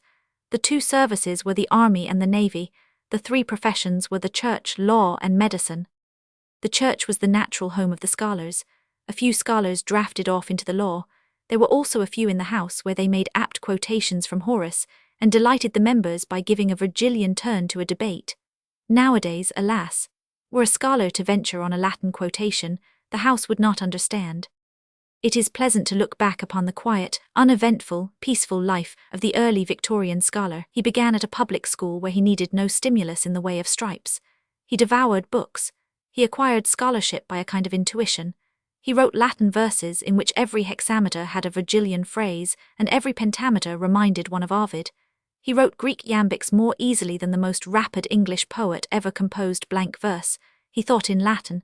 He made jokes in Greek. This boy gained, of course, a school scholarship and entered one of the colleges of Oxford or Cambridge. Here he obtained one of the college scholarships, one of the university scholarships, all the prizes that there were for Latin and Greek compositions, and at last took the highest degree possible in classical honours. This done, a fellowship was the next step. This place was worth about £300 a year, with rooms, commons, and dinner free. There were no duties attached. If he chose to take orders and to remain unmarried, he might keep his fellowship for life. He did take orders. He was appointed college lecturer in classics. He remained lecturer for 10 years when the tutor took a 42 college living. He then succeeded to the tutorship, which was worth 3,000 or 4,000 a year. He then had 2 courses open to him. He might remain tutor long enough to amass a considerable fortune, and then take a college living and retire into the country. Or he might wait on, presently retire, and either finish his days as a fellow, or be perhaps elected to the mastership, a post both dignified and well endowed. By this time he had passed the period when men most desire to marry. He was settled in most excellent rooms. He had a free library, his habits were fixed. The college port was renowned. He was too comfortable to run the risk of change. Therefore he stayed where he was within the walls of the old college, and younger men took the college livings. He never wrote anything to prove his own learning or to advance the learning of others. He produced nothing except a few Greek epigrams, and when at last he died there was for a brief period a memory of one who had been among them, a great scholar, and then oblivion closed over him and he was gone. Such was the life of the Don. Sometimes he retired from the college and took the head-mastership of a school, but not often. Painting by Count d'Orsay. The only equestrian portrait of Her Majesty. All the clergy were not college dons and great scholars, yet there was always at that period a flavour of scholarship about them. The beneficed clergy of the country were generally younger sons of the country gentry, because almost every family had a church living in its gifts, and these livings were too valuable to be bestowed out of the family. A young man who took a curacy in the country without family influence probably found himself stranded for life on £80 a year. Those of the benefices which did not belong to private patrons were either in the gift of the Lord Chancellor, with whom interest was required, or of the bishop who had his own relations to provide for, of the sons, nephews, and cousins, for instance of Dr. Spark, sometime Bishop of Norwich, it was said, as the sparks fly upwards, or of some college at Oxford or Cambridge which wanted them for its fellows. The only chance for such a man was to attract attention as a preacher in some town. But this chance came to few, therefore for half the clergy at least their profession was a starveling. Yet those who had no interest entered it, in hopes and under the pressure of a call which they believed to be real, and not to be disobeyed under penalties too awful to be contemplated. Meantime it is now nearly 50 years since Charles Kingsley, who could never shake off the prejudice of small middle-class gentility, uttered the sneer that the modern way of making your son a gentleman was to send him to Oxford first, and to put him in holy orders next. He here expressed, however, a common feeling about the clergy, which was that they should be scholars first, gentlemen next, and divines last. And there is no doubt that the social position of the Church, and therefore the adhesion of all the better classes to the Church, has proved of the greatest value, in times of religious decay, towards maintaining the church in her position of ascendancy. The administration of the parish was still that of the 18th century. That is to say, the church was there before all people with open doors, offering its services, its sermons, its offices, freely to all who chose to accept them. It was not considered the business of the clergy to run after those who refused their offices. As for the piety and the reputation of the clergy, their lives were pure. There was commonly no scandal. They were supposed, however, to be addicted to wine, and in the city there were some who 43 were known as three-bottle men. In opinions, the majority were of the evangelical type, with Calvinistic leanings. They preached sermons wholly on points of doctrine. The general belief was that mere membership in the church was of no importance at all, and that the salvation of the soul was an independent and separate transaction carried on between the individual and his Creator. This kind of preaching has not yet wholly ceased, but it is rare. Such preachers are no longer heeded. Council chamber, Osborne House. Billiard room, Osborne House. Let us compare the church of the present day. It is no longer a church of scholars. There are still some learned members in it, but the old presumption that a clergyman must be a scholar is quite lost and forgotten. Rather, the presumption is the other way, that a clergyman is not a scholar. The young scholars of the day do not, as a rule, take upon them holy orders. There are too many openings for their intellectual activities. Moreover, the prizes are not what they were. Agricultural depression has ruined the fellowships, cut down by one-half the country livings, destroyed the value of deaneries and canonries. The bishoprics still, however, keep their value, and a profession cannot be thought very poor which numbers so many prizes as the Church of England, with her archbishops and her bishops. Preaching, which was formerly so important a part of church work, has decayed deplorably. The reason is the development of the parish work, which now occupies the whole time of the clergy, leaving them no time for meditation and study. For, since the people will not come to the clergy condescend to stoop to the people. At the present moment the church is the centre of numberless institutions and associations, which aim at civilizing the people rather than making them 44 religious.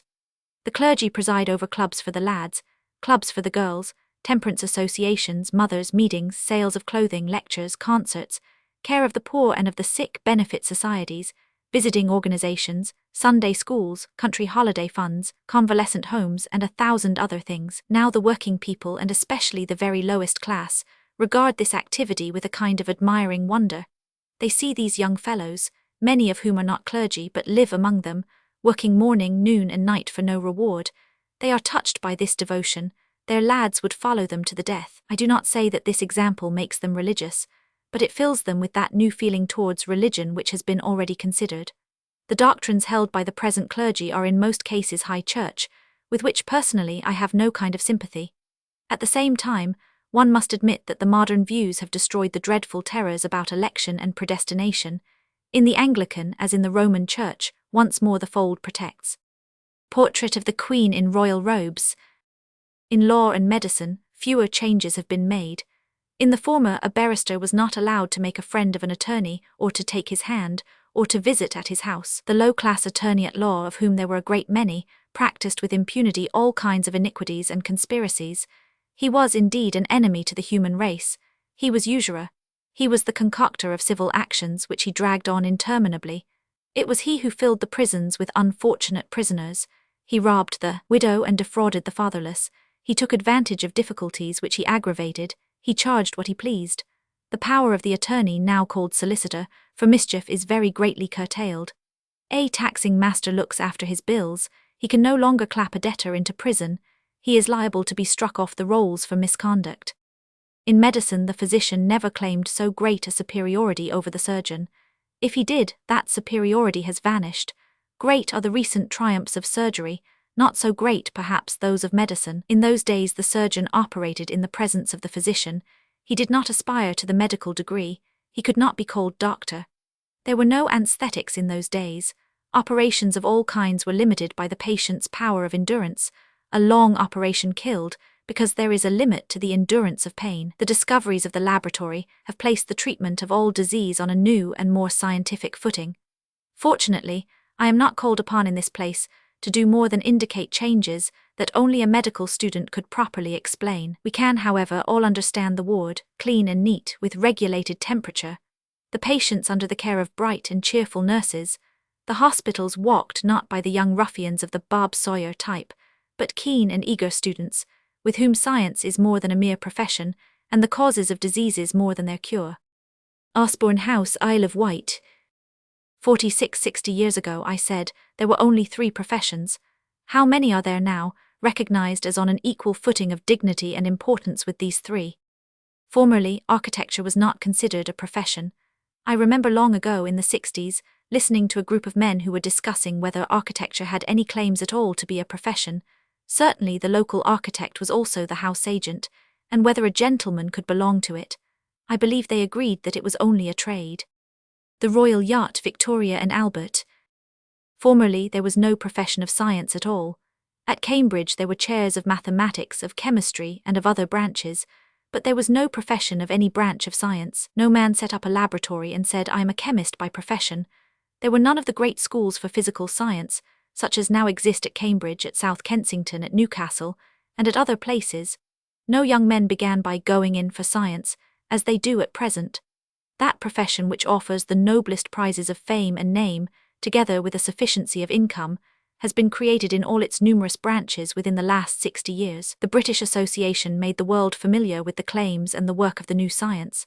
Such men as Humphrey Davy, Faraday, Darwin, Huxley, Tyndall, and so many others, who will be accounted the chief luminaries of this age, planted firmly the claims of science in the minds of the people, and raised the position of science to the same level as that of Latin and Greek scholarship. All these physicists, electricians, zoologists, biologists, chemists, and the rest have come into existence during the Queen's reign. The teaching of science at our universities and schools, the multiplication of new colleges in all the colonies as well as at home, have created places for these students and a demand for their teaching. They have also created a demand for new books, which only these teachers were able to supply. Formerly again, the position of teacher in a school, except when one was headmaster of Eton, Harrow, or Winchester, was one of curious contempt. The reason for this contempt was simple. It was the connection between a schoolmaster and his floggings. That connection has now ceased. At a few schools, the head exercises the old business with the birch. It is regarded as a custom or a usage rendered venerable by antiquity. I was swished, said a young fellow the other day, 19 times when I was at school. I have always regretted that I didn't make it 20, but the assistant masters have no power of inflicting personal chastisement. This old contempt has vanished. The profession is now regarded with great respect, and carries with it a proper amount of social consideration. No young man formerly, who could by any possibility get into any other line of life, would take a place as assistant master even in a public school. If he did, it was in hopes of obtaining a boarding house and making a rapid fortune. The position is now literally run after by young university men of the greatest distinction and the best credentials as to scholarship. The present headmaster of Harrow, writing to the papers some time ago, made this suggestive observation. I quote from memory, I believe that I have at Harrow at this moment the best collection of assistants that were ever gathered together at any public school, yet I am certain that if they were all to resign 47, I could replace them very shortly by another collection equally good. So ready, so eager, are the young scholars of the day to become masters in the public schools. 60 years ago they would have stayed on at Oxford or Cambridge, and led the life already described of the scholar, the fellow, and the college tutor. Another new profession, though to the younger men it seems an old profession, is that of engineering. There are many branches of engineering.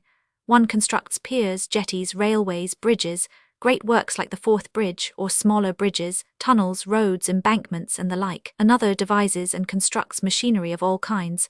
Another controls electricity. There must be an engineer in every factory as in every little steamer. Great prizes in money and fortune belong to this profession.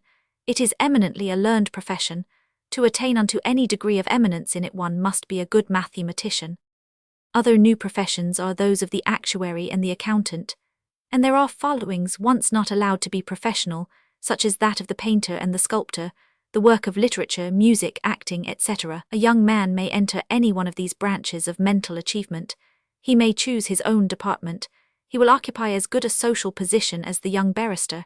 He will belong to the professional class. As for the prizes in some of them, if they are not equal to those of the bar or the church, they are considerable. In some kinds of literature, such as educational books, fiction, and the drama, successful writers command incomes which would be considered incredible by Douglas Jerrold and the wits of the early Victorian era. To recapitulate, where there were 3 professions 60 years ago there are now dozens. Given a young man of ability and activity, it is difficult not to find for him an opening where he will get a chance of gaining a splendid prize of success. For the man of exceptional ability, the church leads him to a bishopric with a life peerage and £10,000 a year. The bar leads him to an income of £10,000 a year, and if he pleases a peerage, medicine may give him £15,000 a year, also with a peerage or a baronetcy if he wishes one. All the other professions have their splendid prizes and their magnificent chances, which are open to a young man of ability. Compared with the condition of 1837, we are like the occupants of a broad expanse of country, which has been suddenly widened in all directions by the removal of walls and fences and the abolition of prohibitions. One thing remains with the new as with the old professions: they all demand an apprenticeship and a training. No one can enter the law or medicine or any other without being able to pay, over a period of 5 years, at least £1,000, probably 2,000 when all is done. Until this condition is removed, which is not likely to happen, it is not true to say, or to think, that every career in this country is open to every boy. Tailpieces. Headpiece. Chapter 5. Transformation of woman. A perfect woman nobly planned, to warn, to comfort and command, and yet a spirit still and bright, with something of angelic light. Wordsworth. Let me present to you, first, an early Victorian girl, born indeed about the Waterloo year, next her granddaughter, born about 1875. The young lady of 1837 has been to a fashionable school. She has learned accomplishments, deportment and dress. She is full of sentiment. There was an amazing amount of sentiment in the air about that time. She loves to talk and read about gallant knights, crusaders and troubadours. She gently touches the guitar. Her sentiment or her little affectation has touched her with a graceful melancholy, a becoming stoop, a sweet pensiveness. She loves the aristocracy, even though her home is in that part of London called Bloomsbury, whither the belted Earl cometh not. Even though her papa goes into the city, she reads a deal of poetry, especially those poems which deal with the affections, of which there are many at this time. On Sunday she goes to church religiously and pensively, followed by a footman carrying her prayer book and a long stick.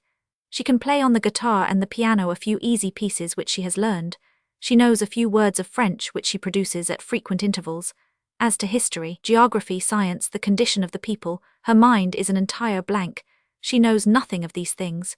Her conversation is commonplace as her ideas are limited. She cannot reason on any subject whatever because of her ignorance, as she herself would say, because she is a woman. In her presence, and indeed in the presence of ladies generally, men talk trivialities. There was indeed a general belief that women were creatures incapable 49 of argument, or of reason, or of connected thought. It was no use arguing about the matter. The Lord had made them so. Women, said the philosophers, cannot understand logic. They see things, if they do see them at all, by instinctive perception. This theory accounted for everything, for those cases when women undoubtedly did see things. Also, it fully justified people in withholding from women any kind of education worthy the name. A quite needless expense, you understand. The Queen receiving the Crimean veterans at Buckingham Palace. The girl who lived in Bloomsbury Square or in the suburbs, say Clapham Common, had in those days to make herself happy with slender and simple materials. There were very few concerts. I think the Philharmonic was already in existence. Oratorios were sometimes performed. It was not every girl who liked what was then called classical music. The general cultivation of music was poor and meagre, and within very narrow limits. People liked songs, it is true, especially pathetic songs. These, like the poetry of the Keepsake and Friendship's Offering, mostly turned on the domestic affections. The young ladies recognized this sentiment, bought or copied those songs, and sang the most mournful of ditties. Everybody, in every class which respected itself and claimed gentility of any kind, talked about the opera, to which the well-to-do young lady was taken once a year solemnly. This gave her the right for the rest of the year to talk about the repertoire, and to speak with disrespect of the leading singers. The theatre was very seldom visited. Indeed, there were reasons why it was not desirable that young ladies should go to the theatre. If they did go, it was an event very much discussed both before and after. There were only 1 or 2 theatres that respectable people could possibly attend, and the one part of the house where ladies could be seen was the dress circle. Now in the 30s, if my information is correct, there were good actors, but the plays were monstrously bad. The Queen, however, used to like going to the theatre. If you walk down to those north of the Strand, You may see how the road was 50 widened for her to go to the Adelphi melodramas. The reading of girls was carefully selected for them, in serious circles. There were many circles in 1840 privileged to be serious. Fiction was absolutely forbidden. Its place was taken by religious biography. Wonderful to think how large a part was played by religious biography about that time. I do not know what books besides these biographies and records of conversation were allowed, but I imagine that there were not many. At all events, a young woman must not be allowed to read anything which would suggest to her the wickedness of the world, the realities of the world, the truth about men and women, or the meanings of humanity. She was to leave her mother's nest not only innocent, girls do still leave their mothers in innocence, but also in a state of ignorance, which was then mistaken for a state of grace. How far she really was ignorant no one but herself could tell. One imagines that there may have been some knowledge behind that demure countenance that was not generally suspected. Painting by Winterhalter. The four royal princesses, Princess Royal, Princess Alice, Princess Louise and Princess Helena. As for her accomplishments, they comprised, apart from the knowledge of a few pieces on the guitar and the piano, some slight power of sketching or flower painting in watercolors. Of course it was nothing better than the amusement of an amateur. As for attempting literature, no one, with very few exceptions, ever thought of it. There was then but a limited demand for women's literary work, a very limited demand, yet there had already been some very fine work done by women. Mrs. Ellis was writing those famous and immortal works of hers on the women of England, the mothers of England, the wives of England, the daughters of England. So far as I know, for the subject is inexhaustible, the housemaids of England. These essays, which I fear, dear reader, you have never seen, endeavored to mold woman on the theory of recognized intellectual inferiority to man. She was considered beneath him in intellect as in physical strength. She was exhorted to defer to man, to acknowledge his superiority, not to show herself anxious to combat his opinions. At this very time one woman at least, Harriet Martineau, was proving to the world that there were exceptions to the inferiority of the sex in matters of reason, while another woman, Marian Evans, already grown up, was shortly to enter the field with another illustration of the same remarkable fact. It has been often charged against Thackeray that his good women were insipid. Thackeray, like most artists, could only draw the women of his own time, and at that time they were undoubtedly insipid. Men, I suppose, liked them so, to be childishly ignorant, to carry shrinking modesty so far as to find the point of a shoe projecting beyond the folds of a frock indelicate, to confess that serious subjects were beyond a woman's grasp, never even to pretend to form an independent judgment, to know 51 nothing of art, history, science, literature, politics, sociology, manners. Men liked these things, women yielded to please the men. Her very ignorance formed a subject of laudable pride with the Englishwoman of the 40s. Painting by Winterhalter. 1st May 1851. The Duke of Wellington presenting a birthday gift to his godson, Prince Arthur. As for doing serious work, the girl of that period shrank appalled at the very thought. To earn one's livelihood was the deepest degradation. The most sincere pity was felt for those unhappy girls whose fathers died or failed, or left them unprovided, so that they must needs do something. It was pity mingled with contempt. Even this meek and gentle maiden of the early Victorian period could feel, and could show, the emotion of contempt. Readers of Cranford will remember how the unfortunate lady opened a tea shop. Those ladies who were too old or too ignorant for teaching, going out as a governess, sometimes set up a fancy shop where children's things, lace, embroideries, things in wool and pretty trifles, were sold. I remember such a shop kept by two gentlewomen, old, reduced, decayed, but they were very sad, always in the lowest depressions. I fear it was but a poor business. There were no professions open to women. Those who did not marry, they were comparatively few, stayed at home with one of the brothers, generally the eldest, and as often as not such an unmarried sister proved the angel of the house. Sometimes, to be sure, the lot was hard, and she was made to feel her dependence. In general, I like to believe the single woman of the family, in whom all confided, in whom all trusted, the nurse of the sick, the contriver and designer of the girls' frocks, the maker of fine cakes and the owner of choice recipes, who knew all the branches of a numerous family, who kept together the brothers and cousins who would fly apart but for her, was as much valued as she deserved to be. The Queen in gala costume. There were many ways of going out as a governess. The most miserable lot of all was considered, and no doubt was, to be a resident teacher in a girls' school. In this position there was no society of any kind, there was no chance of meeting young men, there was no pleasure, There was an enforced and unnatural pretense at virtue. There was no hope of change, no hope of happiness, no hope of love. There was not even any chance of making money. One might also become a visiting governess and undertake the children of a house for the day. This gave liberty for the evening. One might become a resident governess in a house. This exposed a girl to the insolence of the servants, the advances of the sons, the caprices or snubs of her employer. Novels of 30 years ago are full of the downtrodden governess. One pities her because the position, even at the best, must have been beastly. Indeed, I remember very well, and the position intolerable for snubs and slights. At the same time, her employer complained that she was meek to exasperation, and resigned to a point which maddened. I have known ladies who were quite carried away. They became speechless in trying to tell of the meekness of a governess. Again, a girl might teach music, if she knew any.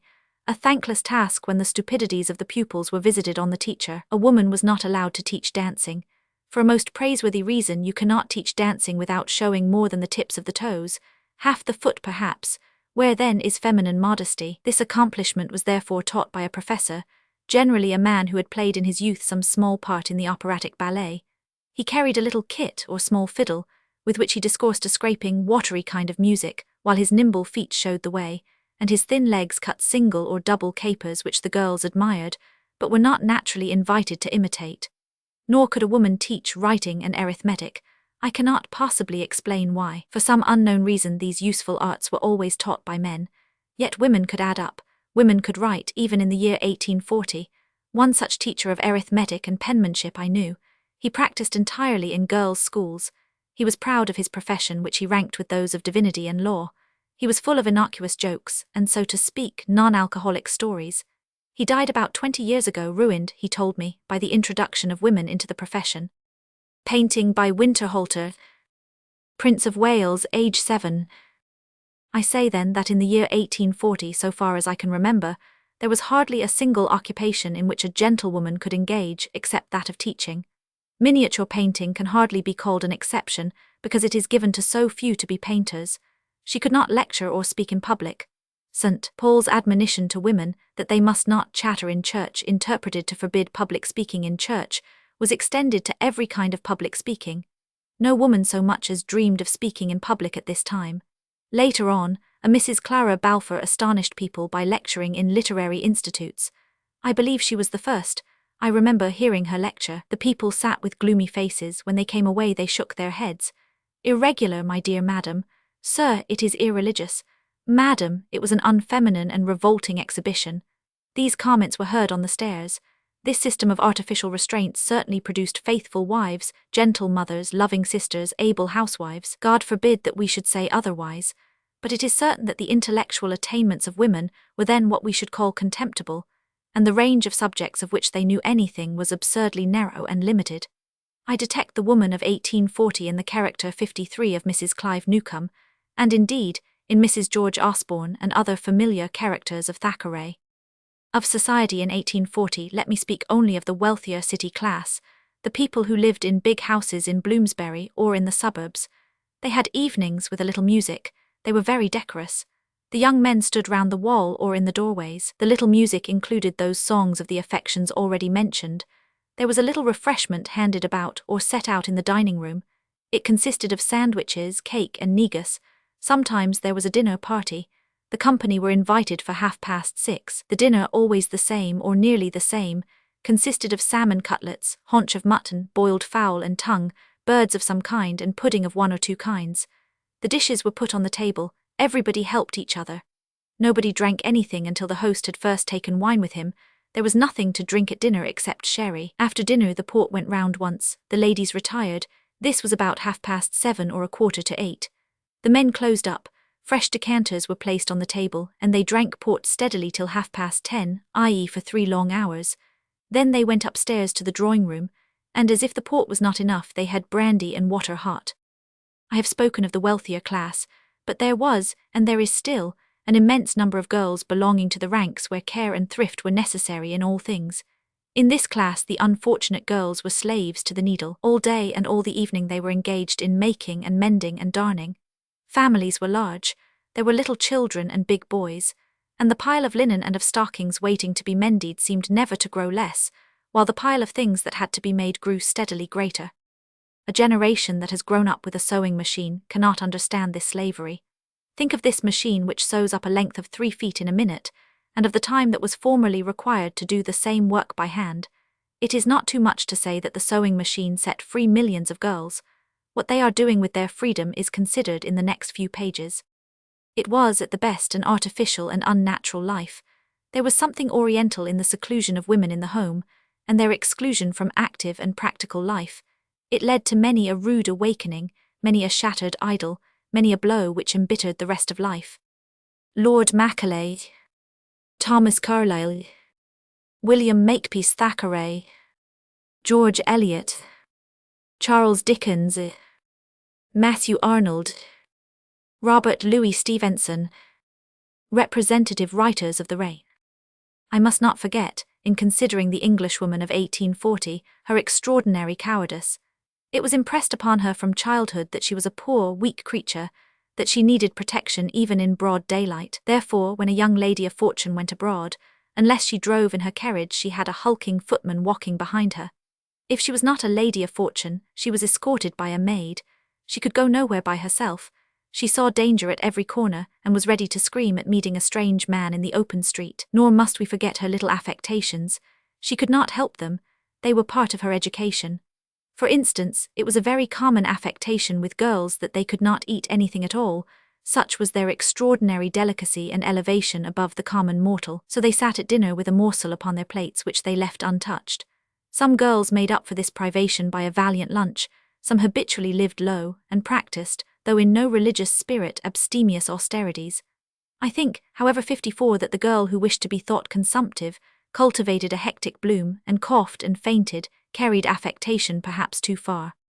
Thomas Hood, Alfred Lord Tennyson, Elizabeth Barrett Browning, William Morris, Robert Browning, representative poets of the reign.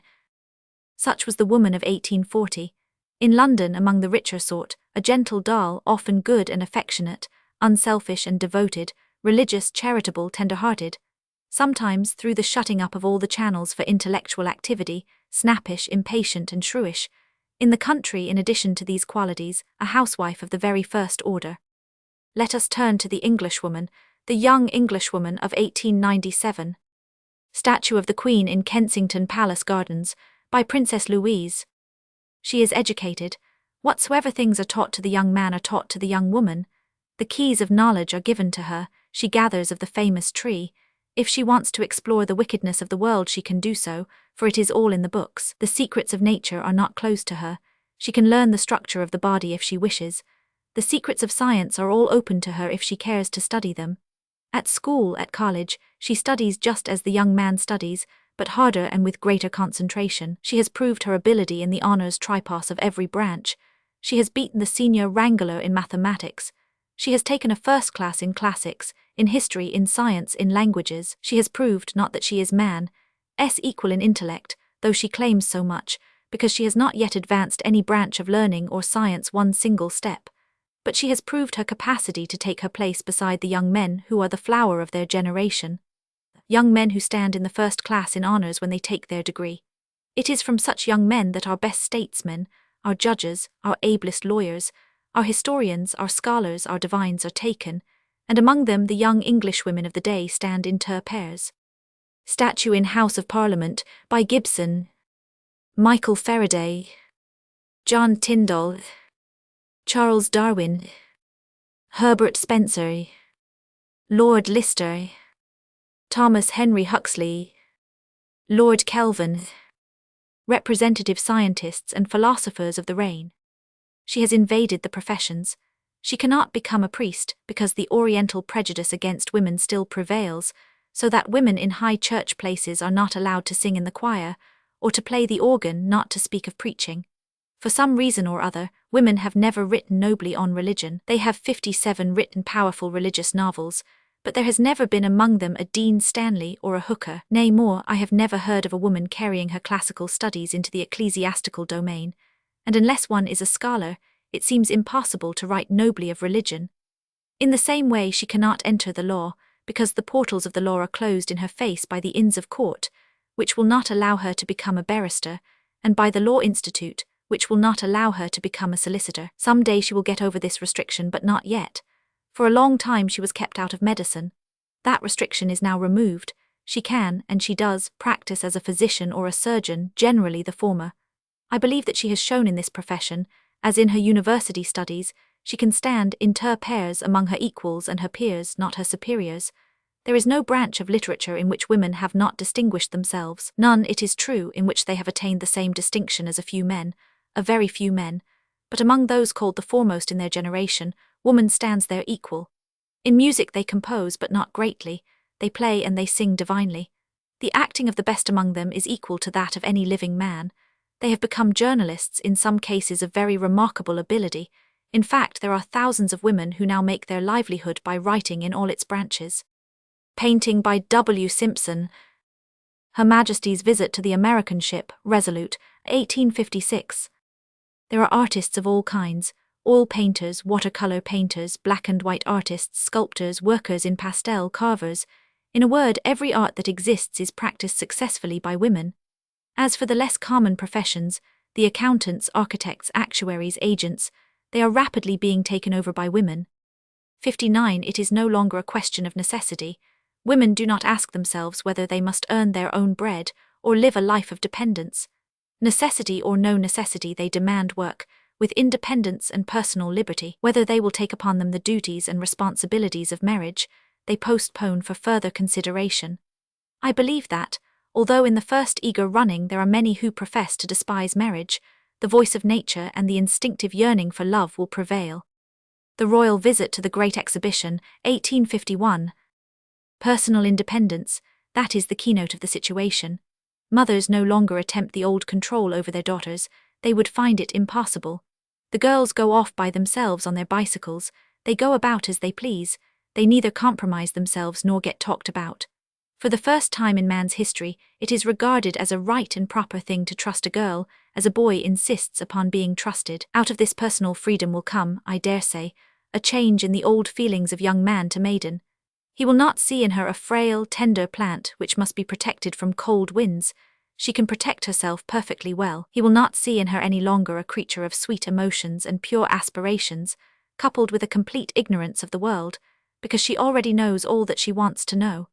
Nor will he see in her a companion whose mind is a blank, and whose conversation is 60 insipid, because she already knows as much as he knows himself. Nor again will he see in her a housewife, whose whole time will be occupied in superintending servants, or in making, brewing, confecting things with her own hand. For the young woman of the present day can make nothing.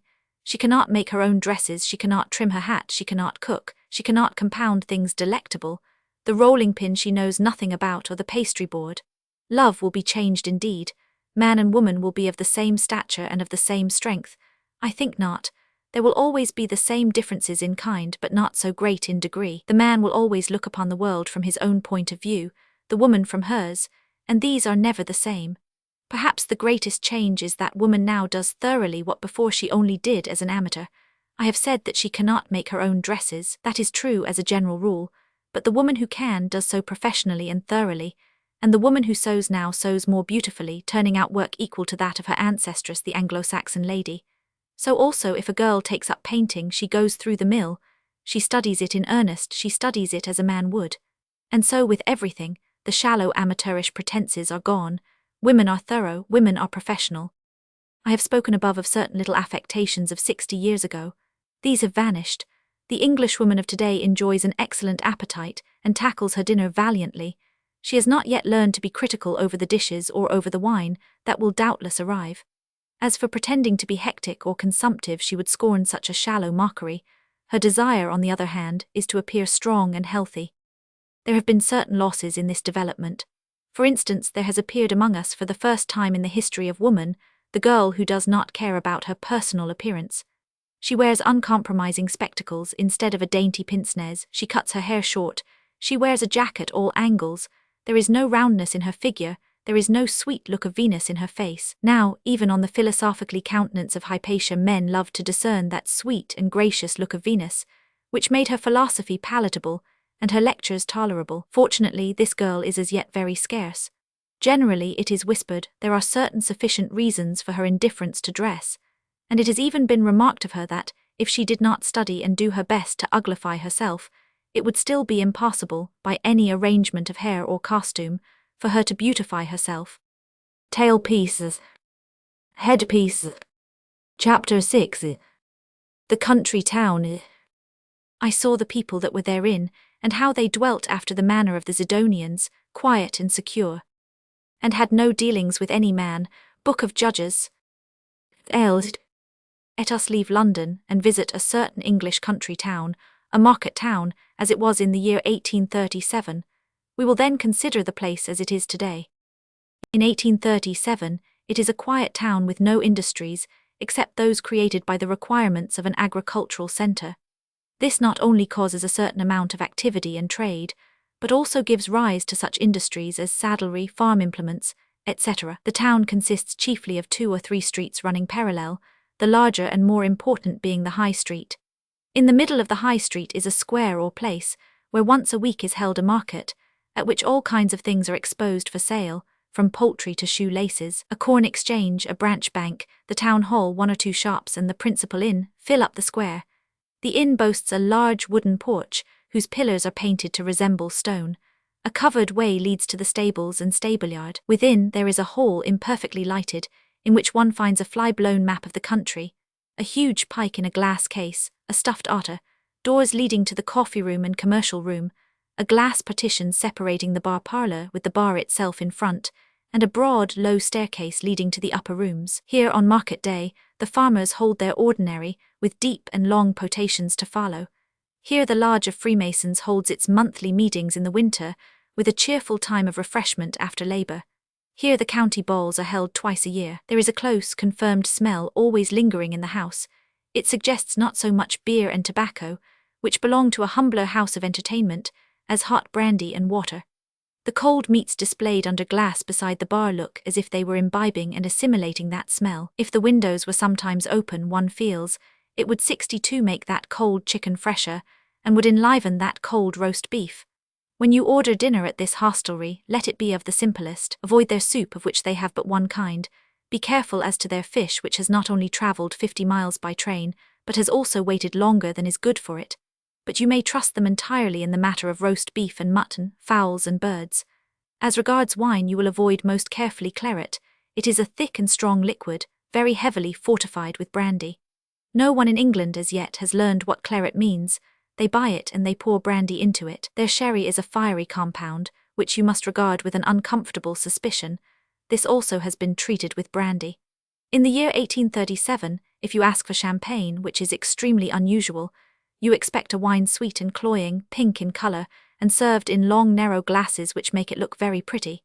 In 1837 we all, even among those who have travelled, belong to the age of sweet champagne. We regard the wine not as the exhilarator-in-chief at human banquets, but as a feminine luxury, suitable for weddings, christenings, Christmas Day, and such other family gatherings in which women take their parts. For ourselves we shall order what is expected of us, namely stout with our dinner, good, thick, foaming stout, which is without doubt the finest drink ever invented as a companion to beefsteak or to a roast leg of mutton. We shall perhaps for the good of the house have a pint of the fiery sherry with the admirable apple pie, seasoned with cloves, which they will presently bring us. And then, for the serious business of the evening, we shall call the landlord and consult him. Which is it to be?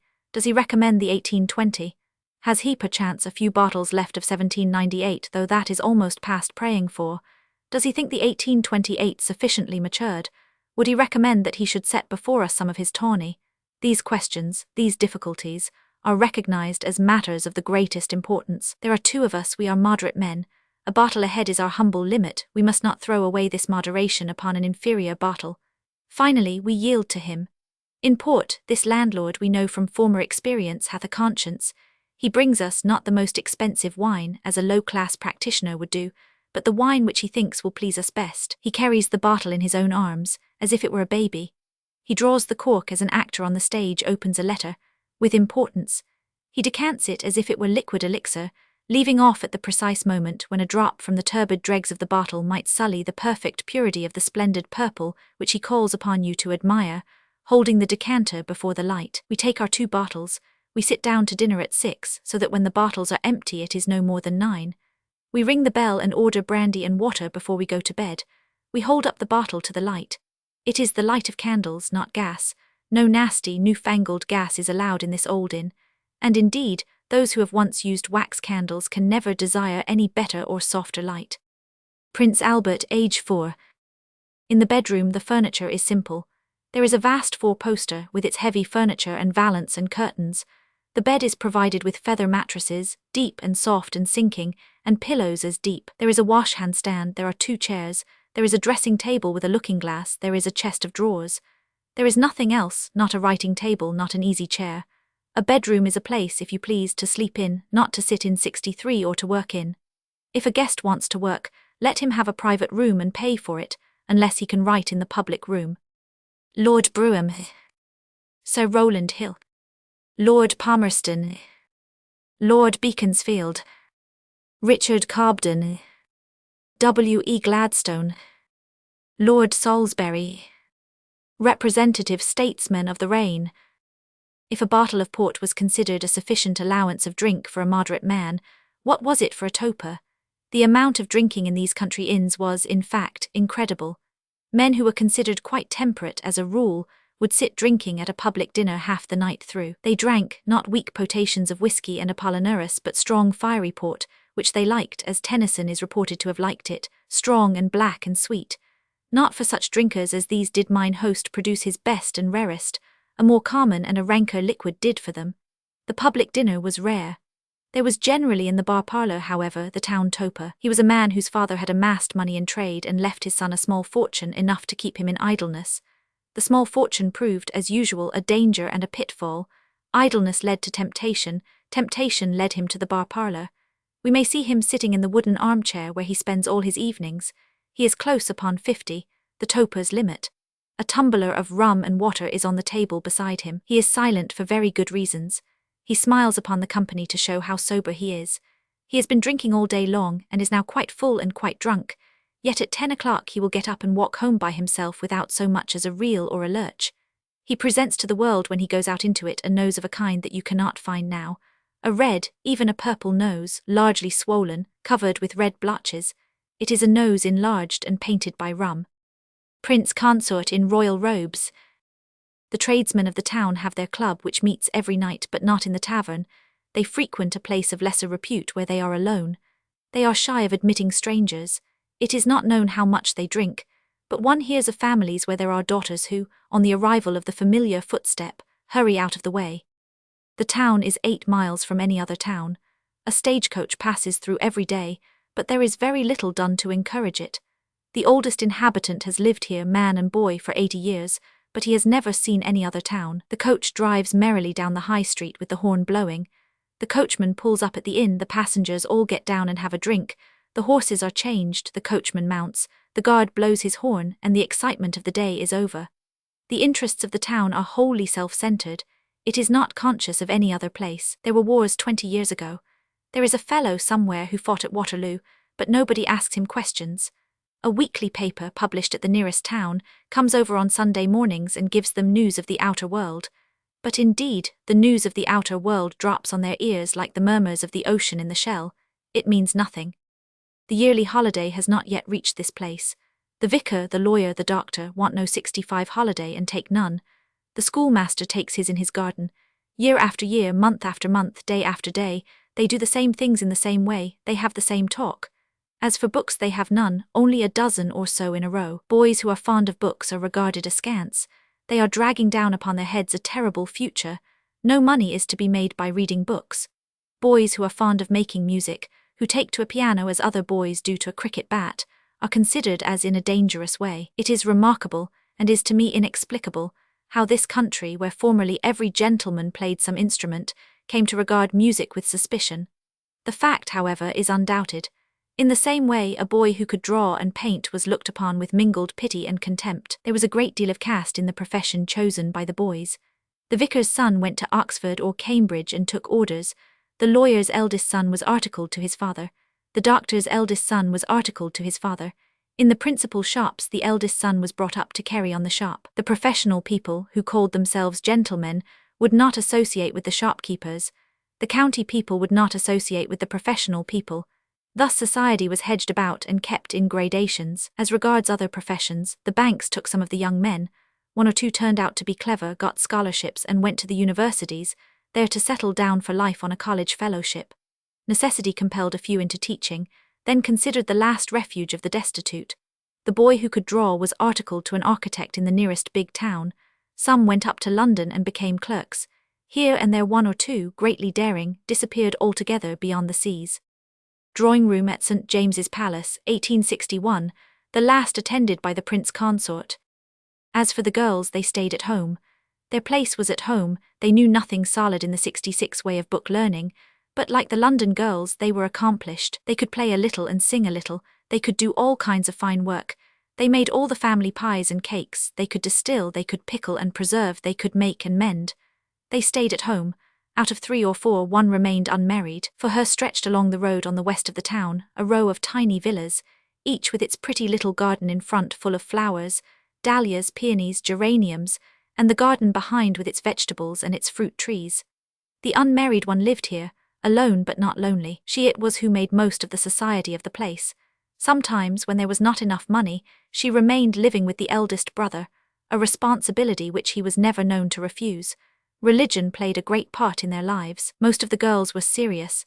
They attended a Thursday evening sermon which proved it. They read books about election and the elect which they applied serenely to other people. They were taught that all the people outside in the street, in the world, were destined to endless torments, all but a very few, including themselves. They believed it or said they did, and the words never caused them a shudder, a gleam of pity, a thought of remonstrance. That is what they called believing the doctrine. Photo by H. N. King. Last photograph of the Prince Consort. The church in 1837 is venerable but tottering. Within there are high pews, long pews, square pews, pews with a fireplace, pews in the chancel. The organ is in the west gallery where the choir sits. In the middle there is a 3-decker, i.e., a pulpit, a reading desk and a clerk's desk, one above the other. The original east window has been destroyed and is replaced by a modern thing. The charity children sit round the altar rails.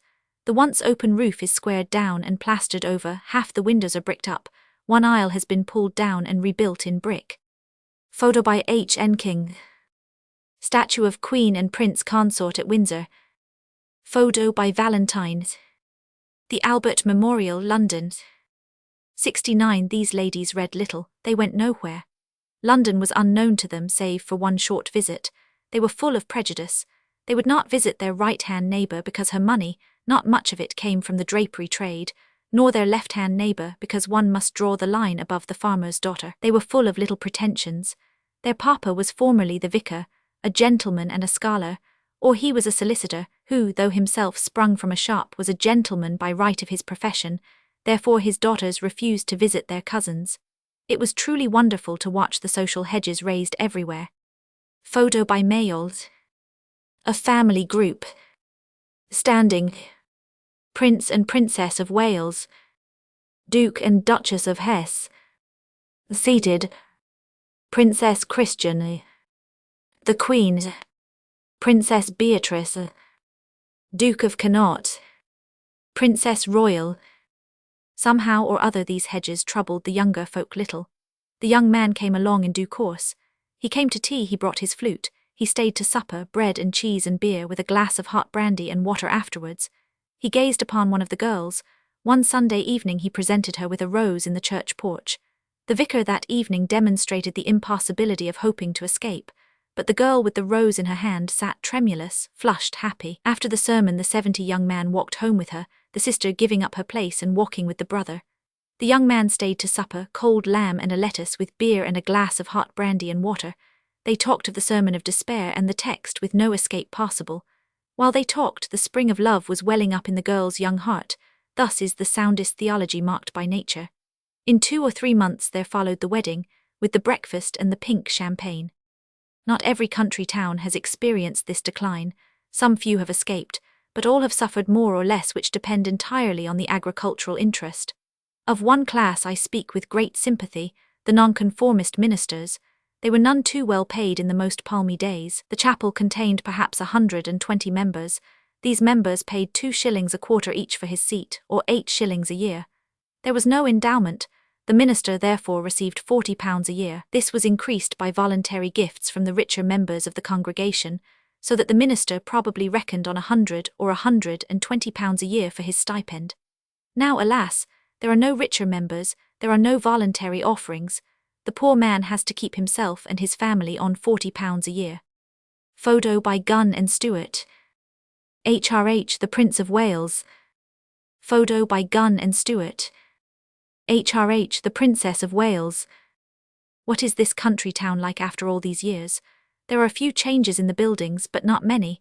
The marketplace, the corn exchange, the cross, the old inn are all there. The church 71 has been restored. The pillars have been deprived of their plaster and are once more of polished stone. The high pews are replaced by low benches. The roof is opened up. The east window is restored. Other windows are in course of restoration. It is now a noble and very beautiful old church. The organ and choir have been sent to the chancel. The three-decker has made way for a small and richly carved pulpit. There is light, colour, brightness in the church and its decorations, a light and colour which appear also in the service. The other changes in the town are not so apparent. You will find, however, that the farmer's ordinary is no longer held. The times are now too bad. Nor do gentlemen drink port all the evening. The old port is all gone. The inn is a house of call for bicyclists who drink beer or tea. There are not so many finely appointed dog carts driving in and out. Landlords, like their tenants, are badly hit. The market is not so well attended. There are fewer rustics. The saddler especially is a melancholy man because the agricultural depression has struck him hard. A man can go on using an old saddle for years. All the shopkeepers, however, are gloomy. Their shops hardly yield them a living. The lawyer's income has suffered grievously, so has the doctor's. Their daughters have left the town and are getting their own living by working at something or other. All the young men have gone. Everybody leaves the town who can, for it is a place of decay. Yet is the town really brighter and better than before. Far and wide its arms stretch out to its sons who have gone away. Some are ranching in Canada, some are fruit farming in California, some are practicing medicine on ocean liners or in colonial towns, some are teaching in schools and colleges at home and in the colonies, some are labourers on farms in Manitoba or British Columbia, soon to be themselves owners of farms. The town is poorer, there are fewer people. Yet apart from money, it is a far richer place than it was, with broader minds, with fewer prejudices and greater knowledge. Tailpieces. Headpiece. Chapter 7. The Day of New Ideas. Voices call us whither, whither. It is doubtful business to ascribe new ideas to a whole people, for change of ideas is more gradual than change of manners. We may go on for a long time acting under one influence and thinking that we believe in another, but from all that has gone before, I think we may assume a change in the governing beliefs and sentiments of the nation, greater than any change since the time of Queen Elizabeth, when the old faith gave way to the new, and with the new faith came new courage, new arts, new enterprise, a new literature. As to our religion, that has indeed changed. The Calvinist, the old evangelical, lingers yet here and there, but he is comparatively rare.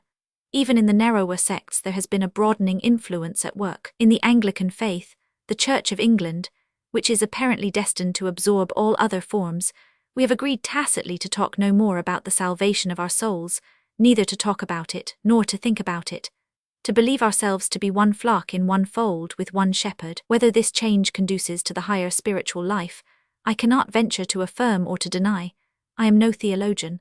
That the world has become, through this change, through the cessation of the awful question which formerly poisoned life, far, very far happier than it was, I do declare without hesitation, and from my own personal knowledge and experience. There was no very high spiritual life, formerly, so far as I remember, among those who sought the hardest to limit the mercy of heaven. They led the common life of the lower slopes, with trade in their minds and trade on their souls. There is no very high spiritual life under the changed conditions.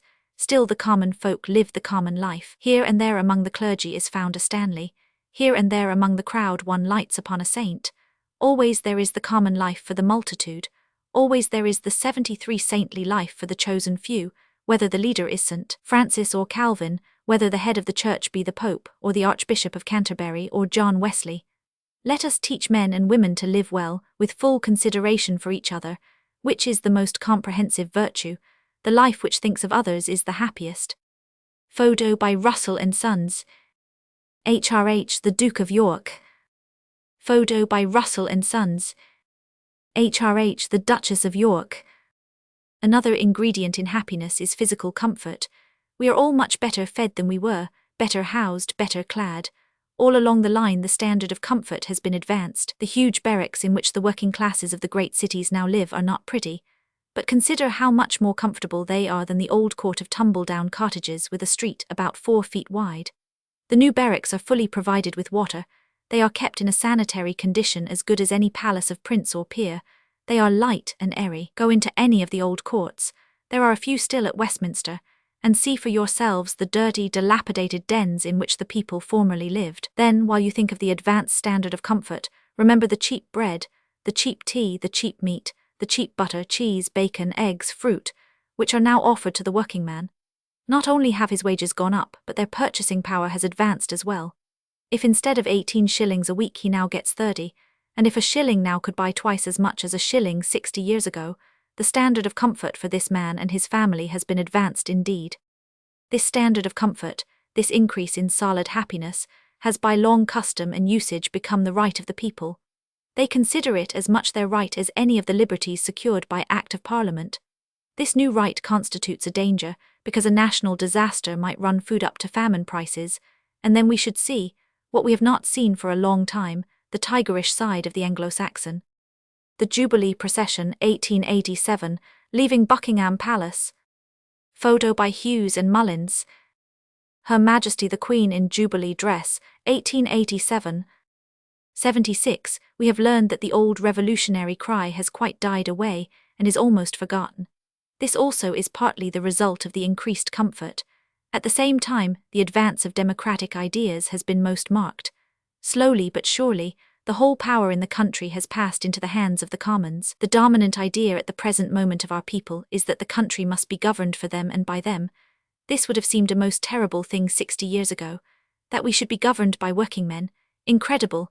It is, however, the fact. We are governed by the people. Only what the prophets did not understand, the governing power is delegated by the people to representatives, who are not, as a rule, working men. 1 or 2 working men are in the House and doing well. The people, however, are very chary of electing one of themselves.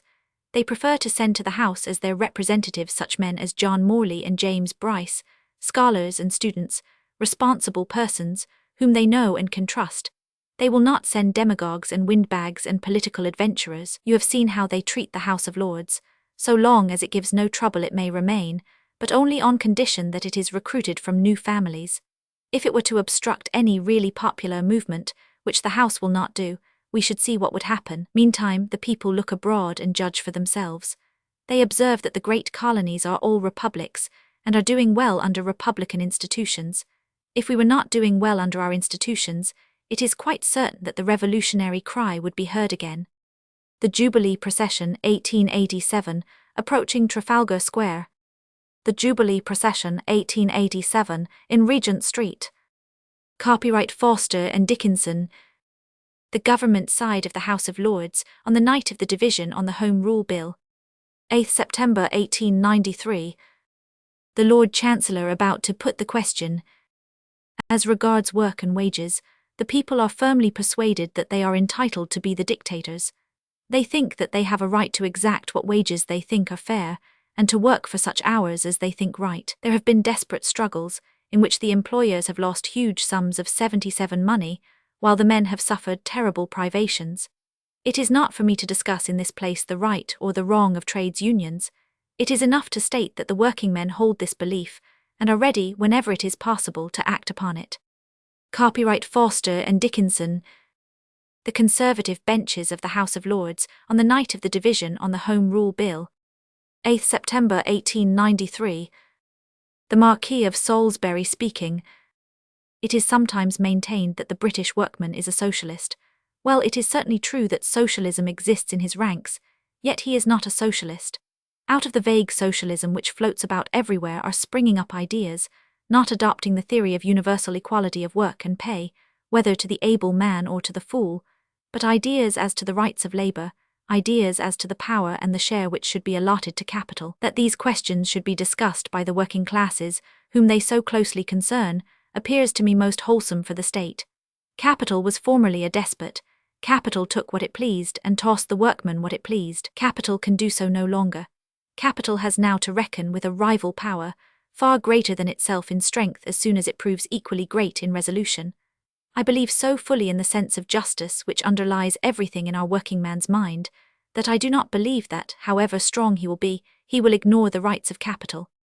A garden party at Buckingham Palace. As to the educational and informing influences of which we have already spoken, they are only beginning to be felt. Everywhere is to be seen the working lad studying in the free library side by side with those who only read for amusement. The young fellow who studies is going to rise in the world.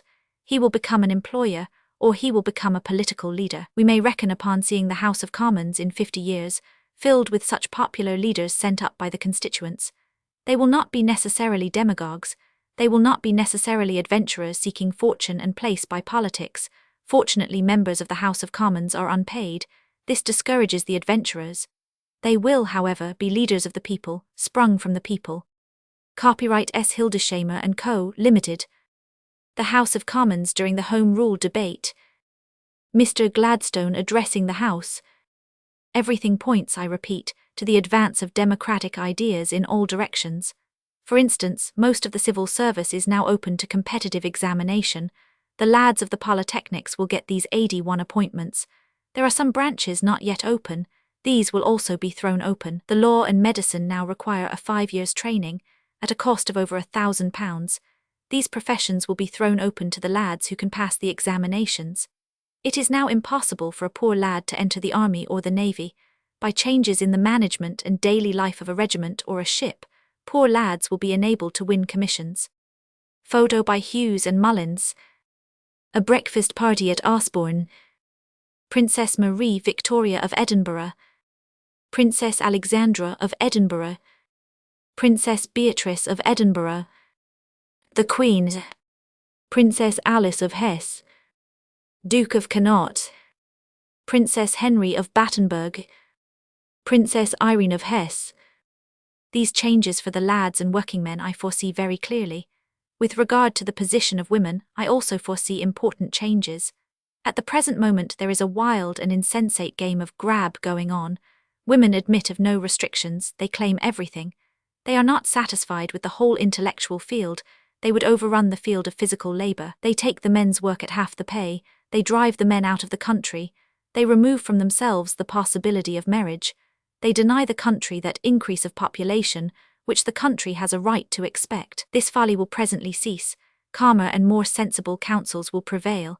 It will be recognized that nature assigns limitations and prescribes certain kinds of work for men, and certain other kinds for women. Above all, it will be remembered that if a man owes himself to his country as a soldier or a workman, so a woman owes to her country the duties of maternity. Sir J. E. Millay, F.R.A. Sir E. J. Poynter, F.R.A. G. F. Watts, R.A.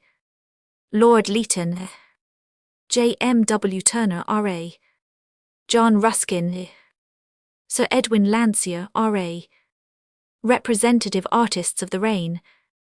Such is the contrast between the English of 1837 and the English of 1897.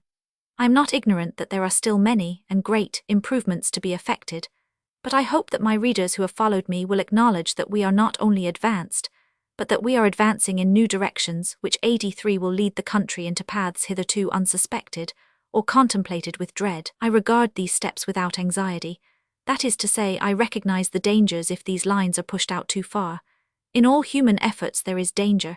If we always thought of the danger, we should effect nothing. There is weakness, unworthiness among the best of men, yet with my countrymen the prospect which opens out before them is so splendid that it makes one forget the danger. I would offer this book as a small tribute towards the reconciliation of the Anglo-Saxon race. It is not only with England that we have to do, not only with what Shakespeare called this royal throne of kings, this sceptred isle, this earth of majesty, this seat of Mars, this other Eden. We have to do with other nations, soon to become great nations. Canada, Australia, South Africa, New Zealand, all with the same language, the same laws, the same institutions, the same literature, the same ancestors. You who read these pages who are not the Queen's subjects cannot, perhaps, fully understand the depth and the reality of that loyalty of which I have spoken. It is a personal as well as constitutional loyalty. You do, however, understand, and you will acknowledge, that there has never lived upon the earth a woman who in her lifetime has created, and has inspired, and has possessed as much affection, respect, and confidence from all parts of the world. Tailpieces. Headpiece. The Commemoration. A Record of Record Days. By Charles Palmer.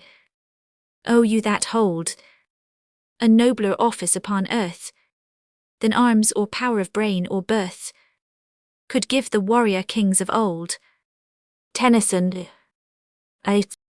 LL. The national pride and the power, the love of country, the growth of empire, the loyalty, and the kinship which has characterized the reign of Queen Victoria, was exemplified or expressed in the memorable events that marked the 60th anniversary of Her Majesty's accession to the throne, to tell the story of those days of joyous enthusiasm, which culminated in the triumphal progress of the sovereign to London's Cathedral of St. Paul's on 22 June 1897, is to write the record of a time of unexampled rejoicing throughout the empire, and of scenes of pomp and splendour in the British capital, such as perhaps the world, and certainly England, had never before witnessed.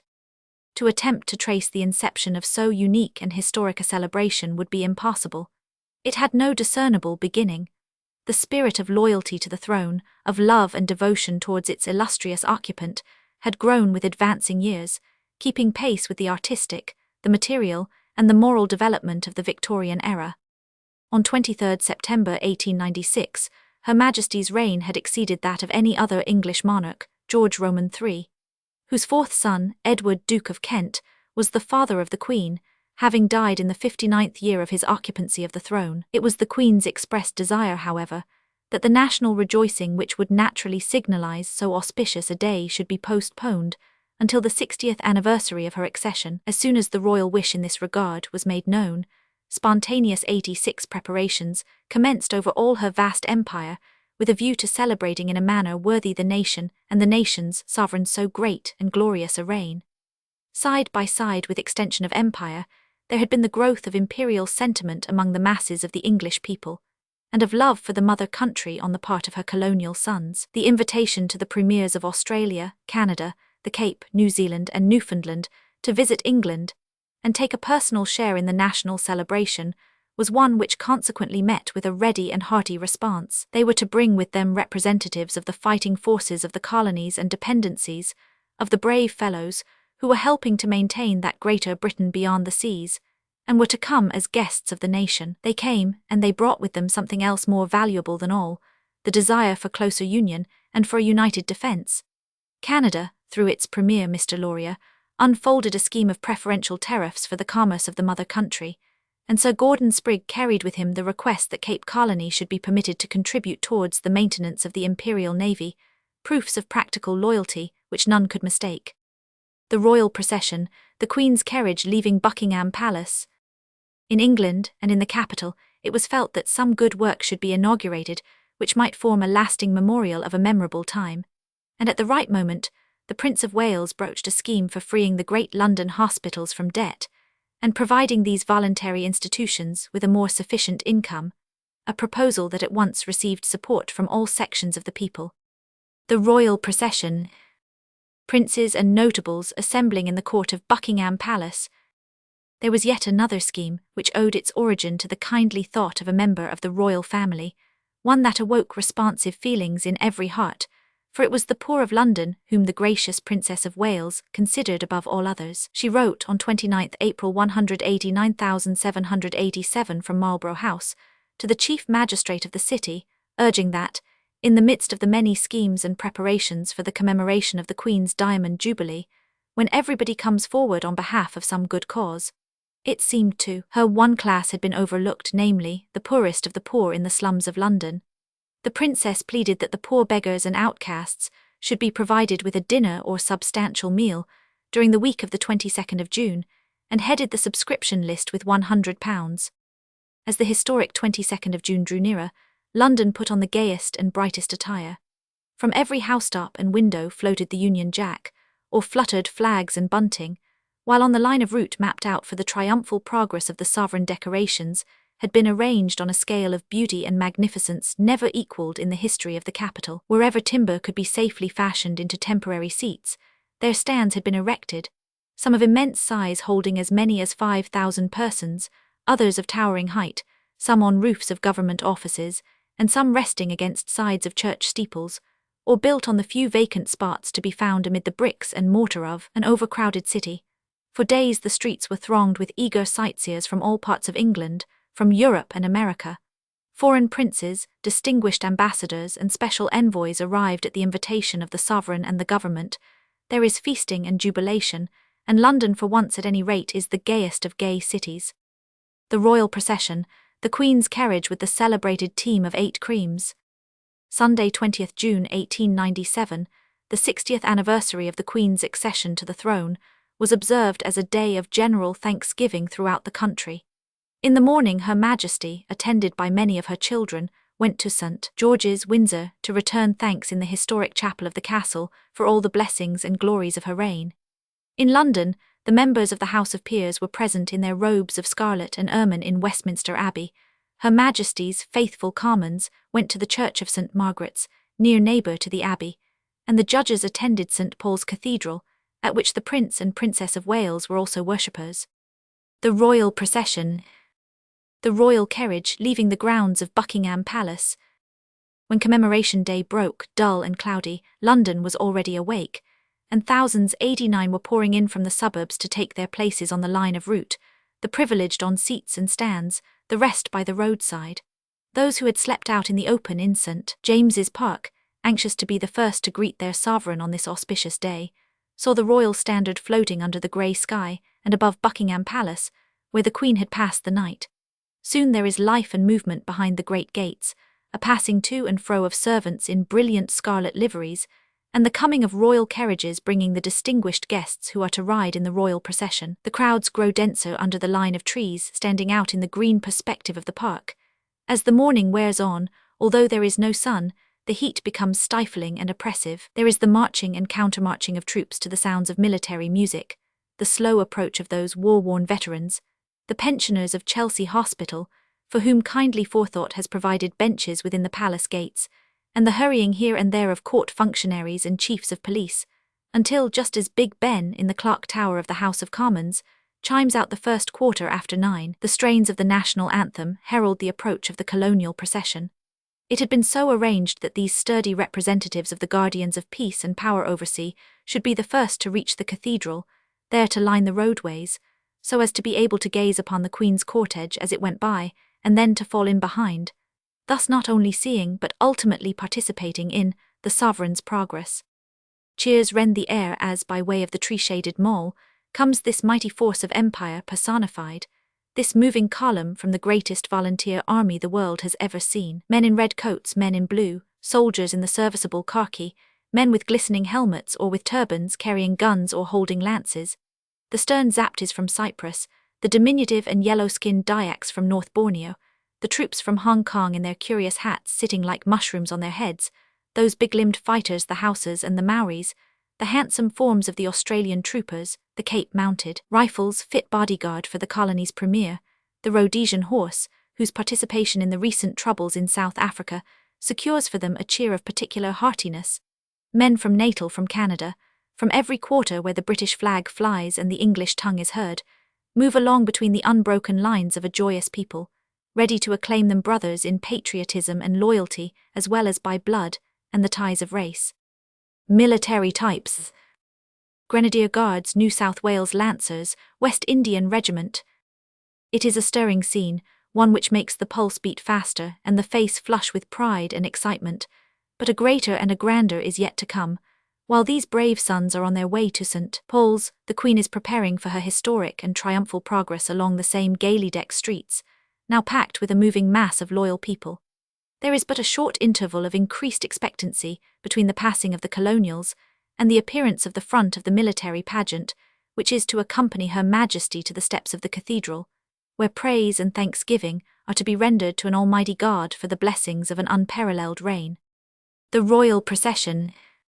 The royal carriage passing along Pall Mall.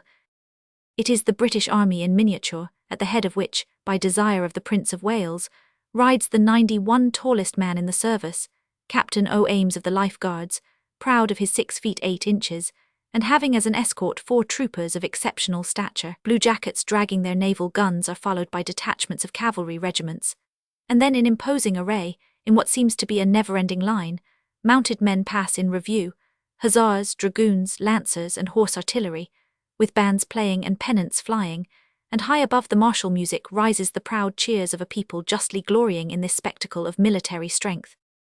Military types. Sergeant Gordon V.C., 1st West Indian Regiment. With the appearance of the foreign suite, aide-de-camp, equerries, and gentlemen in attendance on the royal personages, the procession gains in stateliness and colour, every nation contributing its distinctive and gorgeous uniforms, making up a moving picture of unequalled splendour as these high dignitaries, some hundreds in number, precede the first of the royal carriages.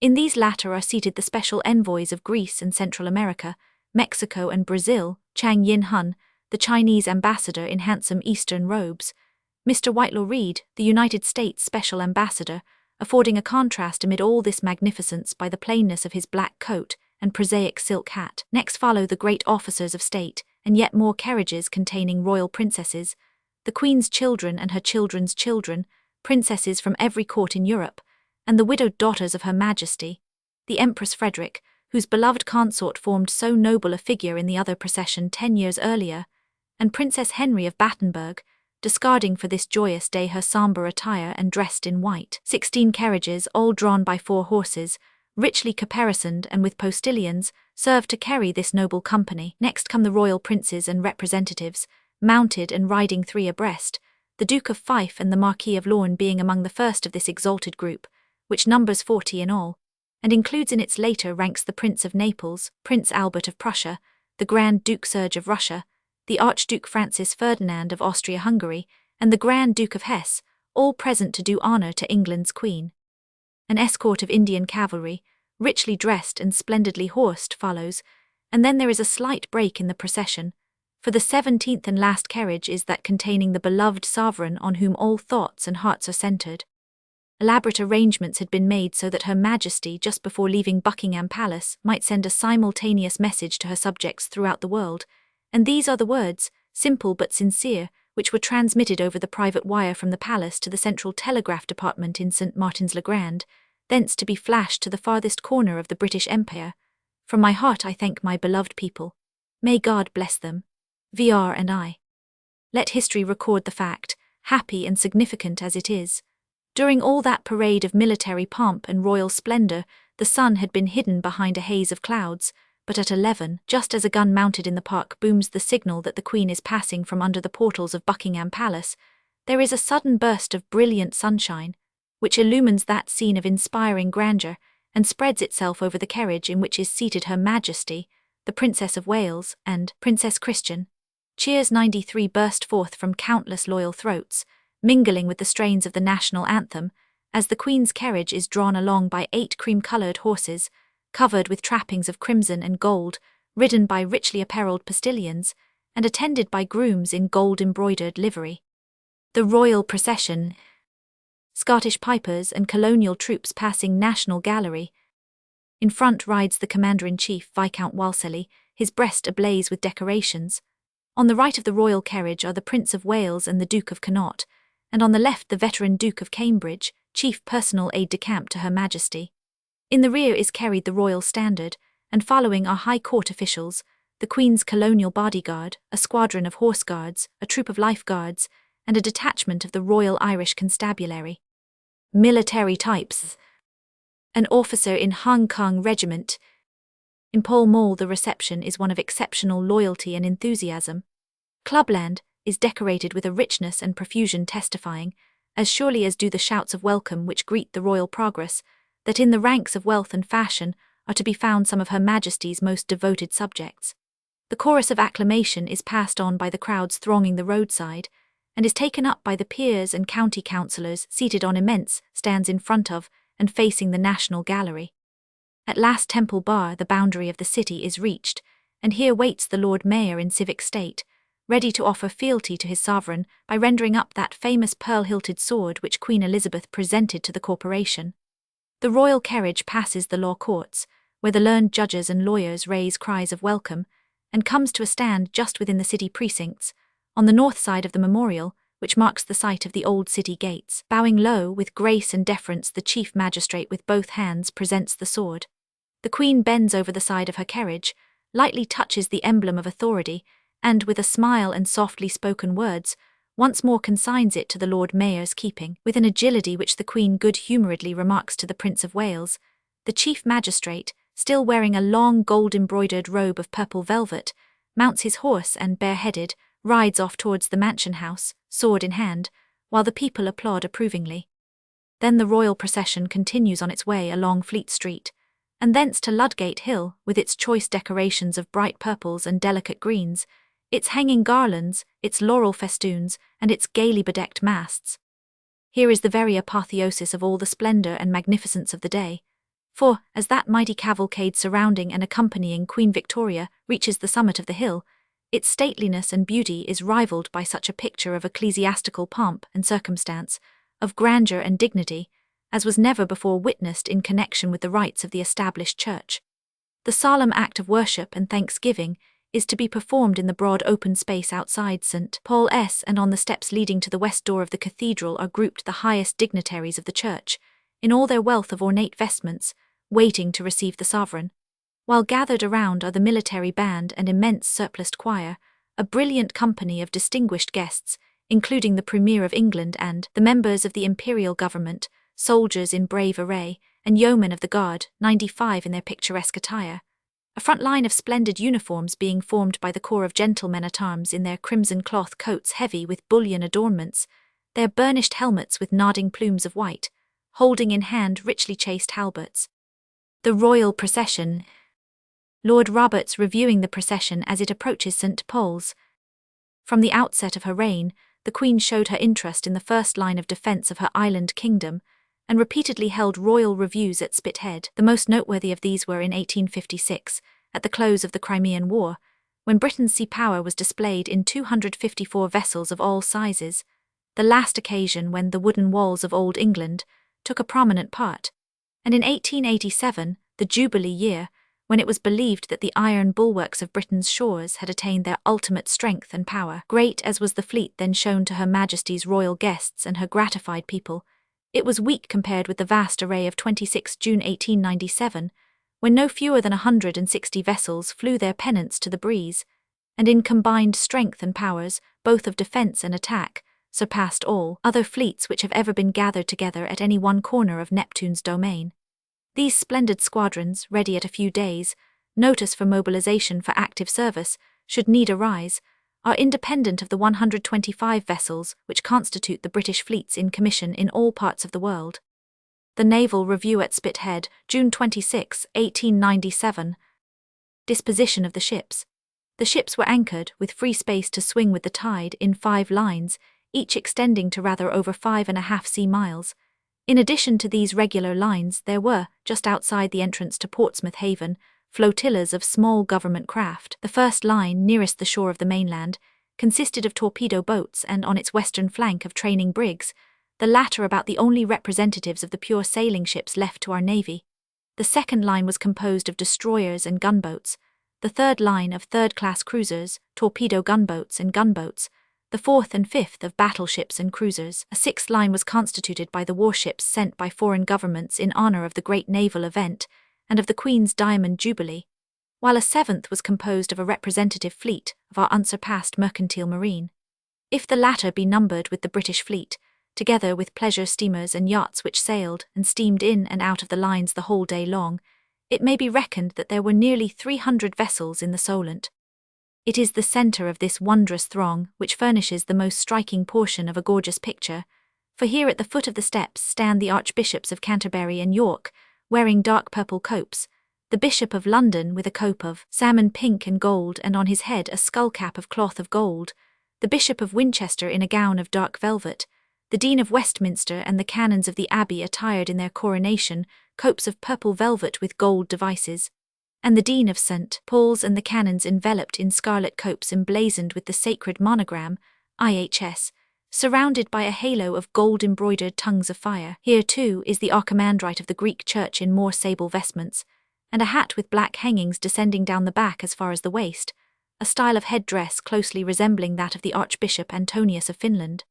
Behind the open masonry of the western portico sit hundreds of guests on rudely constructed stands, and in the windows and on the roofs of the large business houses that encroach so near to the cathedral are assembled thousands of eager spectators.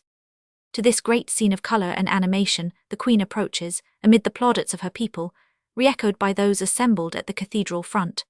A railed space is kept clear, while the one carriage containing the sovereign passes within the enclosure to the foot of the steps, accompanied by those bearing the royal princes and princesses and noble ladies in attendance.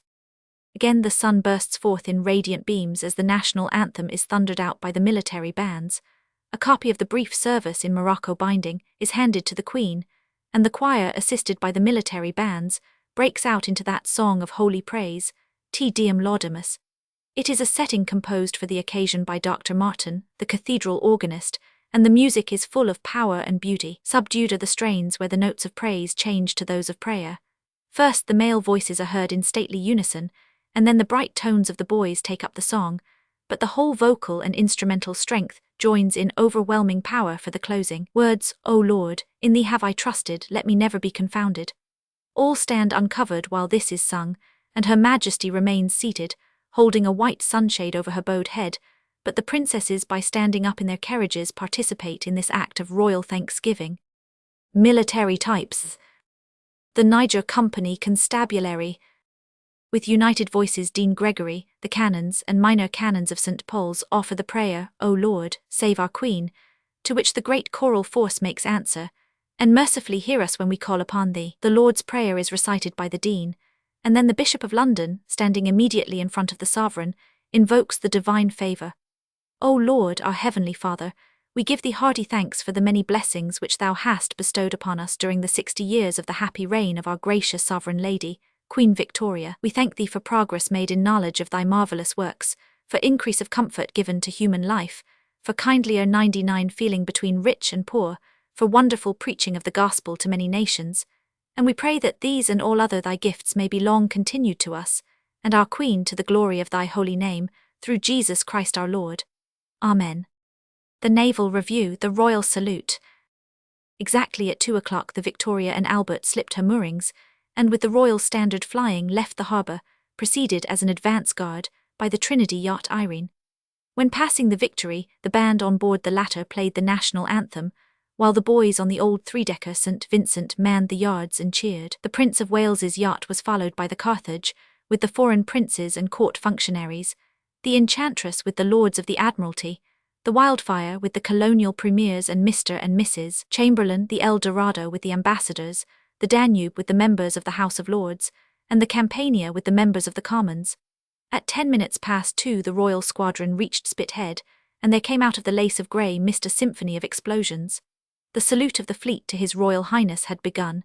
It seemed as if there were a roll of titanic drums, and then a sharp crack which pierced the ear. Smoke curled up in wreaths from the ship's sides, and drifted away to leeward in curious streaks.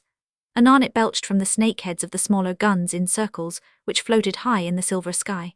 It was the finest thing in the way of a tattoo human ear has probably ever heard, except perhaps the awful salvos of heaven's artillery. Only the thin refrain of the cheering of the tars, who lined the bulwarks of the battleships, could be heard as the royal squadron passed along the waterway between the international fleet and the big British battleships and cruisers. A quarter of an hour later, the royal squadron turned into the waterway between the battleships, torpedo gunboats, and again came the diapason, weird in its strangely regular irregularity.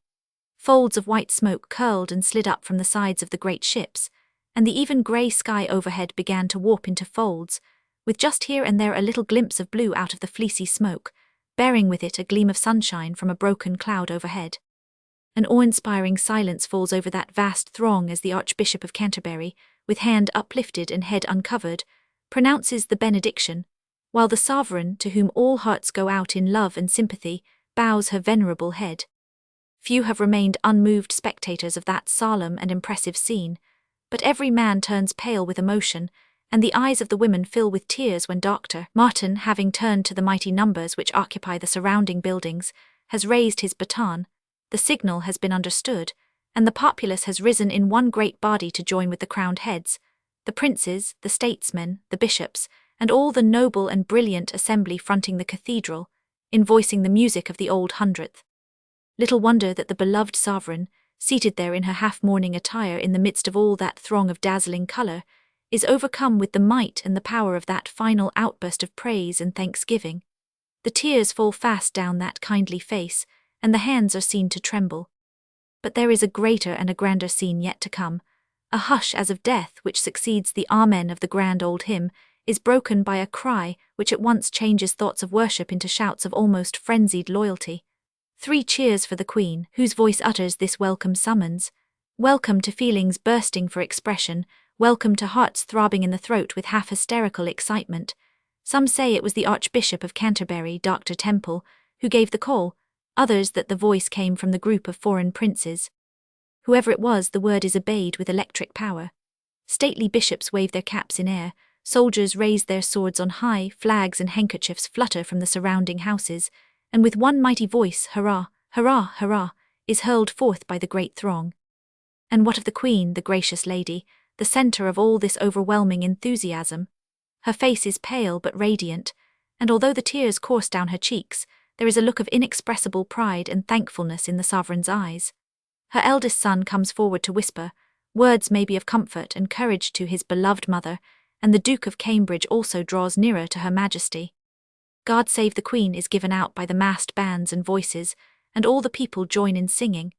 Then there is more joyous cheering, and then the end of the ceremony, so grand and impressive, so heart-stirring and so wonderful that those who witnessed it are for the moment dazed by its overwhelming effects.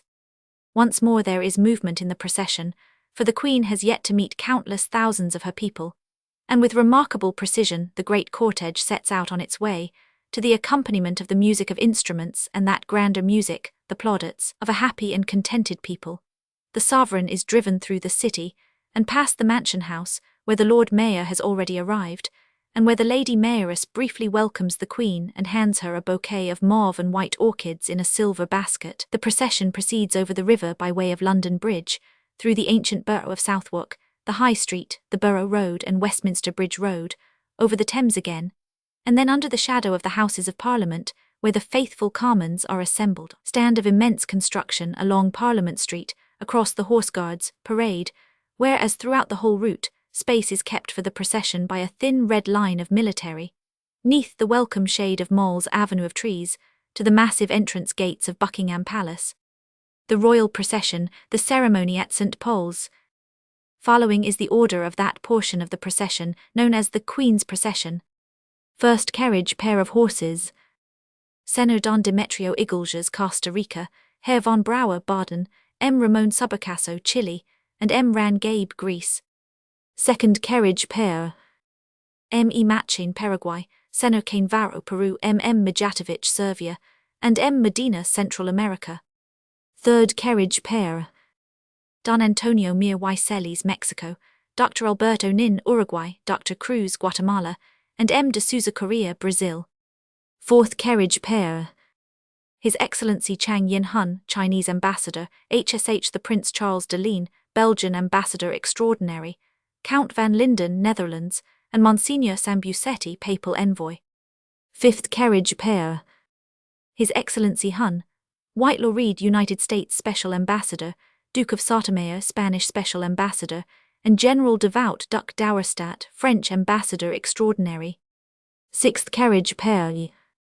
Lady Suffield, Lady-in-Waiting to HRH the Princess of Wales, Count Seckendorf, Chamberlain to HIM the Empress Frederick, Lord Colville of Culross KT GCVO, Chamberlain to HRH the Princess of Wales, and Earl of Kinter GCMG, Lord-in-Waiting to the Queen.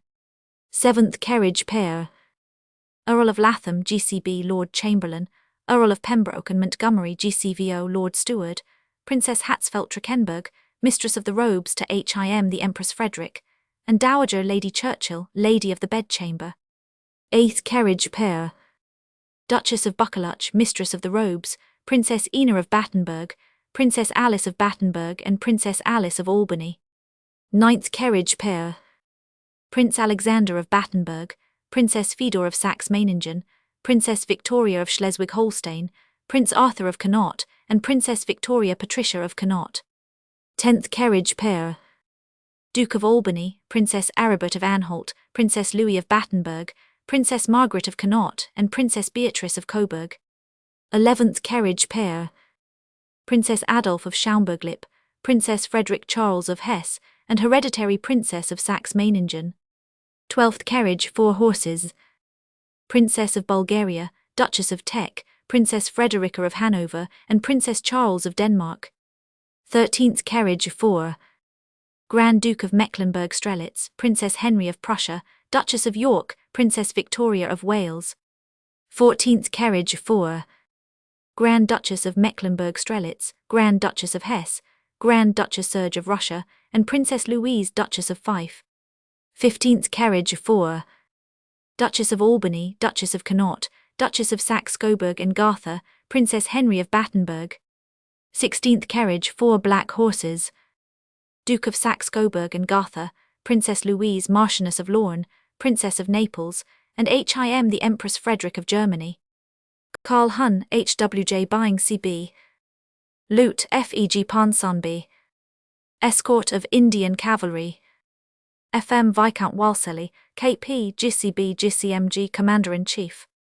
The Queen, accompanied by HRH the Princess of Wales and HRH the Princess Christian of Schleswig-Holstein, in a state carriage drawn by 8 cream-coloured horses. HRH the Prince of Wales. HRH the Duke of Connaught, General Officer commanding the troops. HRH the Duke of Cambridge. Captive Escort. The Standard. Field Officer of Escort. Chief of the Staff, Major General Lord Methuen, CB CMG. Earl of Coventry, Master of the Buckhounds. Marquis of Lothian, KT, Gold Stick of Scotland. General Earl Howe, GCB, Gold Stick in Waiting. Duke of Portland, GCVO, Master of the Horse. Lieutenant Colonel Sir A.J. Bigg, KCB CMG, Equerry to the Queen and Private Secretary. Lieutenant Colonel Wright Hun, Sir F.I. Edwards, KCB, Keeper of the Purse and Extra Equerry to the Queen. Lieutenant Colonel A. Davidson, MVO, Equerry in Waiting. Major General Sir J.C. McNeill, VC, KCMG, Equerry in Waiting. Major General Sir H.P. Ewart, KCB, Crown Equerry. Major d'Albuquerque, Personal ADC to HRH Duke of Oporto. Lieutenant de Mellos, Personal ADC to HRH Duke of Oporto. Colonel Duval Tells, ADC to HM King of Portugal. 103A, DC to the French Special Ambassador. ADC to the French Special Ambassador. ADC to the French Special Ambassador. ADC to HRH Prince Henry of Prussia. ADC to HRH Prince Henry of Prussia. Admiral of the Fleet Sir J. E. Camerel, GCB VC, Groom-in-Waiting to the Queen, in attendance on HRH Prince Henry of Prussia. Captain Evers, in attendance on HRH Prince Waldemar of Denmark. Captain G. L. Holford, CIE, Equerry to HRH Prince of Wales, in attendance on HRH Prince Eugene of Sweden and Norway. Madge Gen. A. Ellis, CSI, Equerry to HRH Prince of Wales, in attendance on Prince Waldemar of Denmark. Colonel Sir Nigel Kingscote, KCB, Extra Equerry to HRH Prince of Wales. Captain Hun, A. Greville, Extra Equerry to HRH Prince of Wales, in attendance on the Duke of Sotomayor, Special Ambassador of Spain. Colonel Lord Wantage, KCB VC, Extra Equerry to HRH Prince of Wales. General Sir H. Lynedoc Gardiner, KCVO, Groom-in-Waiting and Extra Equerry to the Queen, in attendance on HRH Prince Rupert of Bavaria. H.E. Herr von Skan, in attendance on HRH Duke of Saxe-Coburg and Gotha. General Sir Dighton Probin, GCVO, KCB, KCSI, VC, Controller and Treasurer to HRH Prince of Wales. Major Cavaliere Viganoni, ADC, in attendance on HRH Crown Prince of Italy. Lieutenant General Terzaghi, 1st ADC, in attendance on HRH Crown Prince of Italy. Captain Cavaliere Merli Migliedi, ADC, in attendance on HRH Crown Prince of Italy. Baron von Hartwitz, in attendance on HH the Prince and HRH Princess Frederick Charles of Hesse. His Excellency Count Otto Traun, in attendance on HI and RH Archduke Francis Ferdinand of Austria. Baron von Roeder, in attendance on HRH Princess of Saxe-Meiningen. Earl of Gosford, KP, Lord-in-Waiting to HRH Prince of Wales. Lord Harris, GCIE, Lord-in-Waiting to the Queen, in attendance on HIM Empress Frederick. Earl of Clarendon, Lord-in-Waiting to the Queen, in attendance on TRH Crown Prince and Princess of Italy. The Royal Procession. The Royal Carriage and Suite passing Houses of Parliament. The Royal Procession, the Indian princes entering Buckingham Palace gates. It is calculated that considerably over 1 million persons saw the royal procession, but so admirable was the conduct and the temper of the vast multitude that the accidents along the 6 miles of route were comparatively insignificant, and no loss of life was recorded. At night the Queen gave a state banquet to her royal and distinguished guests at Buckingham Palace. London was brilliantly illuminated with gas and electric devices, and on all the highest eminences of England bonfires were lighted, forming a ring of fire round the coast. More than 100 of these joyous beacons could be counted from the Malvern Heights, and some 70 blazed on the heights discernible from the top of the Crystal Palace.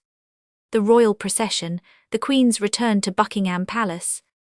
On Wednesday, 23 June, Her Majesty, none the worse for the fatigue of that never-to-be-forgotten day, received the Lord Chancellor and the Peers, the Speaker and the members of the House of Commons, at Buckingham Palace, where they presented loyal and dutiful addresses. Subsequently the Queen journeyed to Windsor, and on her way received 10,000 school children in St. James's Park. At night the streets and buildings were again illuminated, and by royal command a gala performance was given at the Opera House, Covent Garden, attended by the Prince and Princess of Wales, the foreign princes and princesses, and all the special envoys. There were yet other interesting events to be crowded into these times of national rejoicing. On the following day, the 24th, 300,000 of the poorest in London were fed, and the Princess of Wales, accompanied by the Prince and 2 of her daughters, visited many of the dining halls, drank to the health of the old people, and spoke kindly words. If the Tuesday of the week of Diamond Jubilee, with its gorgeous pageant through the streets of 106 London, gave proof of military power and imperial greatness, the Naval Review on the Saturday, when the Prince of Wales, on behalf of the Queen, passed down lines of battleships moored a length of 25 miles, afforded significant evidence of unparalleled naval strength. In the quiet waters of the Solent Road at anchor these maritime leviathans in 5 columns, each nearly 5 miles long, every battleship decorated with brilliant bunting and manned by England's bluejackets, ironclads, torpedo vessels, cruisers, gunboats and torpedo boat destroyers. Sea engines of destruction of every kind were there, and yet that immense collection of British war vessels formed but a portion of the Queen's navy scattered over the waters of the globe. Foreign nations sent a brave array of battleships in honor of the occasion. Thousands of spectators crowded steamers in the waterway between the southern coast and the Isle of Wight, while the shores were black with sightseers. The Queen planting a tree at Buckingham Palace on the 60th anniversary of her accession, 29th June 1897. Copyright by J. Thompson. A late portrait of Her Majesty, 1897. At about 2 o'clock in the afternoon the Prince of Wales, wearing the uniform of an admiral of the fleet, accompanied by his brother, the Duke of Saxe-Coburg, and his son, the Duke of York, passed out of Portsmouth Harbour on the royal yacht, Victoria and Albert. At the same moment the signal was given to man ship and fire a royal salute. The first to obey the order is the flagship Renown, carrying the pennant of Fleet Admiral Sir Noel Salmon, in supreme command.